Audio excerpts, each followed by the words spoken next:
Hello and welcome to ಎಚ್ವರ್ಸ್ academy. ನಾನು ನಿಮ್ಮ ಪ್ರೀತಮ್. ಇವತ್ತಿನ ಪ್ರಮುಖ ದಿನಪತ್ರಿಕೆಗಳ ವಿಶ್ಲೇಷಣೆಗೆ ಸ್ವಾಗತ. ಇವತ್ತಿನ ಸಂಚಿಕೆಯನ್ನ ಪ್ರಾರಂಭ ಮಾಡೋಣ. ಮೊದಲನೇ ಸುದ್ದಿ ಹೇಳುತ್ತೆ, keeping civil service board in abeyance is invalid says CAT. ಇಲ್ಲಿ CAT ಅಥವಾ ಕ್ಯಾಟ್ ಎನ್ನುವಂತಹ ಒಂದು ಸಂಸ್ಥೆಯ ಬಗ್ಗೆ ಮಾತನಾಡಲಾಗ್ತಾ ಇದೆ. ಸೊ ಕ್ಯಾಟ್ ಅಂದ್ರೆ ಏನು? ಪ್ರತಿಯೊಬ್ರು ಕೂಡ ಕೇಳಿರ್ತೀರಾ. CAT ಅಂತ ಹೇಳಿದ್ರೆ ಇದನ್ನ ಸೆಂಟ್ರಲ್ ಅಡ್ಮಿನಿಸ್ಟ್ರೇಟಿವ್ ಟ್ರಿಬ್ಯುನಲ್ ಅಂತ ಕರಿತೀವಿ. ಬಹಳ ಪ್ರಮುಖವಾಗಿರ್ತಕ್ಕಂಥ ಒಂದು ಸಂಸ್ಥೆ. ವಿಶೇಷವಾಗಿ ನೀವೆಲ್ಲರೂ ಕೂಡ ಈ ಸಿವಿಲ್ ಸರ್ವಿಸ್ ಅನ್ನ, ನಾಗರಿಕ ಸೇವೆಗಳನ್ನ, ಅದು ರಾಜ್ಯ ಸರ್ಕಾರದಲ್ಲಿರಬಹುದು ಅಥವಾ ಕೇಂದ್ರ ಸರ್ಕಾರದಲ್ಲಿರಬಹುದು, ಈ ಒಂದು ಸಿವಿಲ್ ಸರ್ವಿಸ್ಗೆ ಜಾಯ್ನ್ ಆಗಬೇಕು ಅಂತ ಹೇಳಿ ನೀವೆಲ್ಲ ಪ್ರಯತ್ನ ಪಡ್ತಿರೋದ್ರಿಂದ ನಿಮಗೆ ಈ ಕ್ಯಾಟ್ ಅಥವಾ CAT ಇರುವಂತಹ ಸಂಸ್ಥೆ ಗೊತ್ತಿರಬೇಕಾಗುತ್ತೆ. ಬಿಕಾಸ್ ಒಬ್ಬ ನಾಗರಿಕ ಸೇವೆಯಲ್ಲಿರ್ತಕ್ಕಂತಹ ಅಧಿಕಾರಿಯ ಎಲ್ಲ ಒಂದು ಕೇಸಸ್ ಗಳನ್ನ ಹ್ಯಾಂಡಲ್ ಮಾಡತಕ್ಕಂತಹ ಒಂದು ಸಿಸ್ಟಮ್ ಅನ್ನ ನಾವು CAT ಅಂತ ಕರಿತೀವಿ. ಅದನ್ನ ಎರಡು ಭಾಷೆಯಲ್ಲಿ ಬರೀತೀನಿ, ದಯವಿಟ್ಟು ನೋಟ್ ಮಾಡ್ಕೊಳ್ಳಿ. CAT ಕ್ಯಾಟ್ ಅಂದ್ರೆ ಸೆಂಟ್ರಲ್ ಅಡ್ಮಿನಿಸ್ಟ್ರೇಟಿವ್, ದಯವಿಟ್ಟು ನೋಟ್ ಮಾಡ್ಕೊಳ್ಳಿ, ಬಹಳ ಇಂಪಾರ್ಟೆಂಟ್ ಆಗಿರುತ್ತೆ. Tribunal, central administrative tribunal. ಅದೇ ನೀವು ಕನ್ನಡದಲ್ಲಿ ನೋಡೋದಾದ್ರೆ ಕೇಂದ್ರ ಆಡಳಿತಾತ್ಮಕ ನ್ಯಾಯಾಧಿಕರಣ. ನೋಡಿ, ಮೊನ್ನೆ ನಾವು ಡಿಸ್ಕಸ್ ಮಾಡ್ತಾ ಈ ಟ್ರಿಬ್ಯುನಲ್ಸ್ ಗಳ ಬಗ್ಗೆ ಬಹಳಷ್ಟು ಡಿಸ್ಕಸ್ ಮಾಡಿದ್ದೇವೆ. ಸೊ ಈ ಕ್ಯಾಟ್ ಅನ್ನ ಅಥವಾ CAT ನ ನಾವು ಕನ್ನಡದಲ್ಲಿ ಕೇಂದ್ರ ಆಡಳಿತಾತ್ಮಕ ನ್ಯಾಯಾಧಿಕರಣ ಅಂತ ಕರಿತೀವಿ. ಅದರ ಹೆಸರು ಹೇಳುವಂತೆ ಈ ಆಡಳಿತಾತ್ಮಕ ವಿಷಯಗಳಿಗೆ ಸಂಬಂಧಪಟ್ಟಂಗೆ, ಅಂದ್ರೆ ಏನು ಅಡ್ಮಿನಿಸ್ಟ್ರೇಟಿವ್ ಮ್ಯಾಟರ್ಸ್ ಇರುತ್ತೆ ಅದಕ್ಕೆ ಸಂಬಂಧಪಟ್ಟಂಗೆ ಉಂಟಾಗ್ತಕ್ಕಂತಹ ಕೇಸ್ಗಳನ್ನ ಈ CAT ಹ್ಯಾಂಡಲ್ ಮಾಡುತ್ತೆ. ಸೊ ಅದು ಯಾವ ರೀತಿ ಹುಟ್ಟನ್ನ ಪಡೀತು? ಬಿಕಾಸ್ ಇದು ನಮ್ಮ ಮೂಲ ಸಂವಿಧಾನದಲ್ಲಿ CAT ಇರಲಿಲ್ಲ, ಬದಲಾಗಿ 42nd ಅಮೆಂಡ್ಮೆಂಟ್, ಅದ್ರ ಬಗ್ಗೆ ನಾನು ಡಿಸ್ಕಸ್ ಮಾಡ್ತೀನಿ, ದಯವಿಟ್ಟು ನೋಟ್ ಮಾಡ್ಕೋಬೇಕಾಗುತ್ತೆ. ಪರೀಕ್ಷೆಯಲ್ಲಿ ಬಹಳ ಬಾರಿ ಕೇಳ್ತಾರೆ, ಈ ಆಡಳಿತಾತ್ಮಕ ನ್ಯಾಯಾಧಿಕರಣಗಳ ಆರ್ಟಿಕಲ್ ಎಷ್ಟು, ಯಾವ ವಿಧಿಯಲ್ಲಿ ಬರುತ್ತೆ ಅಂತ ಕೇಳ್ತಾರೆ. ಯಾವಾಗ ಸ್ಥಾಪನೆ ಮಾಡಲಾಯಿತು, ಇದಕ್ಕೆ ಸಂಬಂಧಪಟ್ಟಂತಹ ಕಾಯ್ದೆ ಯಾವುದು, ಅಂಡ್ ಇದರ ಒಂದು ಕೆಲಸಗಳು, ಫಂಕ್ಷನ್ಸ್ ಏನು, ಹೀಗೆ ಸಿಕ್ಕಾಪಟ್ಟೆ ಕ್ವಶನ್ಸ್ ಉಂಟಾಗುವ ಸಾಧ್ಯತೆ ಇರುತ್ತೆ. ಅಂಡ್ ಯಾಕೆ ಇವತ್ತು ನ್ಯೂಸ್ ಅಲ್ಲಿ ಇತ್ತಪ್ಪ ಅಂತ ಹೇಳಿದ್ರೆ, ನಿಮಗೆಲ್ಲ ಗೊತ್ತು, ಒಂದು ವರ್ಷದಿಂದ ಲಾಸ್ಟ್ ಇಯರ್ ನವೆಂಬರ್ ಟೈಮಲ್ಲಿ ಬಿ ಶರತ್ ಅನ್ನೋರು, ಬಿ ಶರತ್ ಅಂತ ಹೇಳಿದ್ರೆ ಇವರೊಬ್ಬ IAS ಆಫೀಸರ್, ಇವ್ರನ್ನ ಮೈಸೂರು ಜಿಲ್ಲೆ ಏನ್ ಬರುತ್ತೆ ಅದರ DC ಮಾಡಲಾಗಿದ್ದು deputy commissioner of Mysuru district. ಪ್ರಸಕ್ತವಾಗಿ ರೋಹಿಣಿ ಸಿಂಧೂರ್ ಇದ್ದಾರೆ, ಬಟ್ ಮುಂಚೆ ಬಿ ಶರತ್ ಅಲ್ಲಿದ್ರು. ಅಂಡ್ ಏನಾಯ್ತು, ಏಕಾಏಕಿ ಅವರು ಮೈಸೂರು DC ಆಗಿ ಅಧಿಕಾರ ಸ್ವೀಕಾರ ಮಾಡಿಕೊಂಡ ಒಂದೇ ಒಂದು ತಿಂಗಳ ಒಳಗಾಗಿ ಅವ್ರನ್ನ ಅಲ್ಲಿಂದ ಎತ್ತಂಗಡಿ ಮಾಡಲಾಯಿತು, ಅಂದ್ರೆ ಅಲ್ಲಿಂದ ಟ್ರಾನ್ಸ್ಫರ್ ಮಾಡಲಾಯಿತು. ಸೊ ಈ ಒಂದು ಆರ್ಬಿಟ್ರರಿ ಡಿಸಿಷನ್ ಏನಿದೆ, ಈ ಒಂದು ಏಕಾಏಕಿ ತೀರ್ಮಾನವನ್ನ ಏನು ನಮ್ಮ ಕರ್ನಾಟಕ ಸರ್ಕಾರ ತೆಗೆದುಕೊಂಡಿದ್ದು, ಇದರ ವಿರುದ್ಧವಾಗಿ ಬಿ ಶರತ್ ಅವರು CAT ಮೊರೆಯನ್ನ ಹೋಗಿದ್ರು. ಕೇಂದ್ರ ಆಡಳಿತಾತ್ಮಕ ನ್ಯಾಯಾಧಿಕರಣ ಅಥವಾ ಸೆಂಟ್ರಲ್ ಅಡ್ಮಿನಿಸ್ಟ್ರೇಟಿವ್ ಟ್ರಿಬ್ಯುನಲ್ ನ ಮೊರೆಯನ್ನ ಹೋಗಿದ್ರು. ಸೊ ಅದಕ್ಕೆ ಸಂಬಂಧಪಟ್ಟಂತ ಒಂದು ತೀರ್ಪನ್ನ ನಮ್ಮ CAT ಕೊಟ್ಟಿದೆ. ಆ ತೀರ್ಪಿನ ಕುರಿತು ಇವತ್ತು ನಾವು ಸಂಪೂರ್ಣವಾಗಿ ನೋಡ್ತಾ ಹೋಗೋಣ. ಸೊ ಅದಕ್ಕಿಂತ ಮುಂಚೆ ಸ್ವಲ್ಪ ನಾನು ಹೇಳ್ದಂಗೆ ಈ CAT ಇತಿಹಾಸವನ್ನು ಗಮನಿಸಬೇಕಾಗುತ್ತೆ. ಐ ಥಿಂಕ್ ಈ ಭಾಗದಲ್ಲಿ ನಿಮಗೆ ಕಾಣಿಸ್ಕೊಳ್ತಾ ಇದೆ ಕ್ಯಾಟ್ ಅಥವಾ CAT ಅಂತ ಏನ್ ಬರುತ್ತೆ ಅದರ ಇತಿಹಾಸ. ದಯವಿಟ್ಟು ನೋಟ್ ಮಾಡ್ಕೊಳ್ಳಿ, ಪರೀಕ್ಷೆಯಲ್ಲಿ ಖಂಡಿತ ಕೇಳ್ತಾರೆ. ಕರೆಂಟ್ ಅಫೇರ್ಸ್ ಲಿಂಕ್ ಮಾಡಿ ಇಲ್ಲ ಅಂದ್ರೂ ಕೂಡ ನಿಮಗೆ ಈ ಕಾನ್ಸ್ಟಿಟ್ಯೂಷನ್, ಇಂಡಿಯನ್ ಪಾಲಿಟಿ ಅಥವಾ ಭಾರತೀಯ ಸಂವಿಧಾನ ಏನಿದೆ ಅದರ ಒಂದು ಆಂಗಲ್ ನಿಂದ ಪ್ರಶ್ನೆಗಳು ಖಂಡಿತ ಉಂಟಾಗ್ತವೆ. ಹಿಂದೆಲ್ಲ ಬಹಳ ಪ್ರಶ್ನೆಗಳು ಬಂದಿದ್ದಾವೆ. ಸೊ CAT ಅಂದ್ರೇನು? ನಾನು ಹೇಳಂತೆ ಸೆಂಟ್ರಲ್ ಅಡ್ಮಿನಿಸ್ಟ್ರೇಟಿವ್ ಟ್ರಿಬ್ಯುನಲ್ ಅಥವಾ ಕೇಂದ್ರ ಆಡಳಿತಾತ್ಮಕ ನ್ಯಾಯಾಧಿಕರಣ. ಅಂಡ್ ಇದರ ಕೆಲಸ ಏನು ಅಂತ ನಾನು ಆಲ್ರೆಡಿ ಹೇಳಿದ್ದೇನೆ. ಈ ರೆಕ್ರೂಟ್ಮೆಂಟ್ ಅಥವಾ ನೇಮಕಾತಿಗೆ ಸಂಬಂಧಪಟ್ಟಂತ ಪ್ರಶ್ನೆಗಳು, ಜೊತೆಗೆ ಒಬ್ಬ ಅಧಿಕಾರಿಯ ಟ್ರಾನ್ಸ್ಫರ್ಸ್ ಇರಬಹುದು, ಅದನ್ನ ಪೋಸ್ಟಿಂಗ್ಸ್ ಇರಬಹುದು, ಇದಕ್ಕೆ ಸಂಬಂಧಪಟ್ಟಂತಹ ವಿಚಾರಣೆಯನ್ನ ನಡೆಸತಕ್ಕಂತಹ ಒಂದು ಅಧಿಕಾರವನ್ನ CAT ಹೊಂದಿದೆ. ಸೊ ಬರ್ಕೊಳ್ಳಿ, ಅದರ ಫಂಕ್ಷನ್ಸ್ ಏನು ಅಂತ ಪರೀಕ್ಷೆಯಲ್ಲಿ ಕೇಳ್ತಾರೆ. ನೀವು KS ಎಕ್ಸಾಮ್ಸ್ ಎಲ್ಲ ಬರೀತೀರಾ ಅಂತ ಹೇಳಿದ್ರೆ ಈ ಸ್ಟೇಟ್ಮೆಂಟ್ ಬೇಸ್ಡ್ ಪ್ರಶ್ನೆಗಳನ್ನ ಕೇಳ್ತಾರೆ. ಅವಾಗ ಈ ಹೇಳಿಕೆ 1, ಹೇಳಿಕೆ 2 ಅಂತ ಹೇಳಿ ಬೇರೆ ಬೇರೆ ಹೇಳಿಕೆಗಳನ್ನ ಕೊಡ್ತಾರೆ. ಸೊ ಹಾಗಾಗಿ ಈ ಕ್ಯಾಟ್ ನ ಒಂದು ಫಂಕ್ಷನ್ಸ್ ಬಹಳ ಪ್ರಮುಖವಾಗಿ ಗೊತ್ತಿರಬೇಕಾಗುತ್ತೆ. ಅದರ ಒಂದು ಕರ್ತವ್ಯವೇ ಏನು, ಅದರ ಕೆಲಸ ಏನಪ್ಪಾ ಅಂತ ಹೇಳಿದ್ರೆ, ಒಂದು ರೆಕ್ರೂಟ್ಮೆಂಟ್ ಅಂದ್ರೆ ನೇಮಕಾತಿಗೆ ಸಂಬಂಧಪಟ್ಟಂಗೆ. ಸೊ ನೋಡಿದಿರಾ, ಬಹಳ ಬಾರಿ ಈ ನೇಮಕಾತಿಗೆ ಸಂಬಂಧಪಟ್ಟಂಗೆ ಯಾವುದೋ ಒಂದು ಬ್ಯಾಚ್ 2014ರ KS ಬ್ಯಾಚ್ ಇರ್ಬೋದು, 2012ರ KS ಬ್ಯಾಚ್ ಇರ್ಬೋದು, ಸುಮ್ಮನೆ ಎಕ್ಸಾಂಪಲ್ ಹೇಳ್ತಾ ಇರೋದು. ಸೊ ಈ ಬ್ಯಾಚ್ ಗಳಲ್ಲಿ ಏನಾದ್ರೂ ಹಗರಣ ಉಂಟಾದ್ರೆ ಅಥವಾ ಏನಾದ್ರು ಮಾಲ್ ಪ್ರಾಕ್ಟೀಸಸ್ ಉಂಟಾದ್ರೆ ಆ ಒಂದು ಬ್ಯಾಚ್ ನ ಕೆಲವು ಆಯ್ದ ವಿದ್ಯಾರ್ಥಿಗಳು ಏನ್ ಮಾಡ್ತಾರೆ, ಈ ಕ್ಯಾಟ್ ನ ಮೊರೆ ಹೋಗ್ತಾರೆ. ಅಂದ್ರೆ ಯೂಶುವಲ್ ಕರ್ನಾಟಕ ಗವರ್ಮೆಂಟ್ ಗೆ ಸಂಬಂಧಪಟ್ಟಂಗಾದ್ರೆ SAT ಅಂತ ಬರುತ್ತೆ. ನೋಡಿ, SIT ಕನ್ಫ್ಯೂಸ್ ಮಾಡ್ಕೋಬೇಡಿ. ಮೊನ್ನೆ ನಾವು ಡಿಸ್ಕಸ್ ಮಾಡ್ಬೇಕಾದ್ರೆ ರಮೇಶ್ ಜಾರಕಿಹೊಳಿ ಅವರ ಪ್ರಕರಣಕ್ಕೆ ಸಂಬಂಧಪಟ್ಟಂಗೆ SIT ಅಂತ ಹೇಳಿ ಮಾತಾಡಿದ್ವಿ. SIT ಅಂತ ಹೇಳಿದ್ರೆ ಸ್ಪೆಷಲ್ ಇನ್ವೆಸ್ಟಿಗೇಷನ್ ಟೀಮ್, ಅಂದ್ರೆ ವಿಶೇಷ ತನಿಖಾ ತಂಡ ಅಂತ ಹೇಳಿ ಕರಿತೀವಿ. ಬಟ್ ಈಗ ಮಾತಾಡ್ತಿರೋದು SAT, ಸ್ಟೇಟ್ ಅಡ್ಮಿನಿಸ್ಟ್ರೇಟಿವ್ ಬೋರ್ಡ್. ಯಾವ ರೀತಿ ಕೇಂದ್ರ ಮಟ್ಟದಲ್ಲಿ ಅಂದ್ರೆ ಈ IAS ಆಫೀಸರ್ಗಳಿಗೆ ಕ್ಯಾಟ್ ಕಂಡುಬರುತ್ತೋ, ಅದೇ ರೀತಿ ರಾಜ್ಯ ಸರ್ಕಾರಿ ಉದ್ಯೋಗಿಗಳಿಗೆ, ನಮ್ಮ ರಾಜ್ಯ ಸರ್ಕಾರದ ಅಡಿಯಲ್ಲಿ ಕೆಲಸ ಮಾಡತಕ್ಕಂತಹ ಈ ರಾಜ್ಯ ಸರ್ಕಾರಿ ಉದ್ಯೋಗಿಗಳಿಗೆ, ಸಿವಿಲ್ ಸರ್ವೆಂಟ್ಸ್ ಗಳಿಗೆ SAT ಬರುತ್ತೆ, ಸ್ಟೇಟ್ ಅಡ್ಮಿನಿಸ್ಟ್ರೇಟಿವ್ ಟ್ರಿಬ್ಯುನಲ್. ಸೊ ಹೀಗೆ ಈ ಸ್ಟೇಟ್ ಅಡ್ಮಿನಿಸ್ಟ್ರೇಟಿವ್ ಟ್ರಿಬ್ಯುನಲ್ ಮೊರೆ ಹೋಗ್ತಾರೆ. ಸೊ ಒಂದು ಇದರ ಕರ್ತವ್ಯ ಏನು, ಬೋತ್ ಕ್ಯಾಟ್ ಮತ್ತು SCAT ಎರಡರ ಒಂದು ಕರ್ತವ್ಯ ಏನಪ್ಪಾ ಅಂತ ಹೇಳಿದ್ರೆ ನೇಮಕಾತಿಗೆ ಸಂಬಂಧಪಟ್ಟಂತ ಅಹವಾಲುಗಳನ್ನ ಆರೋಪಗಳನ್ನ ಆಲಿಸ್ತಕ್ಕಂತಹದ್ದು.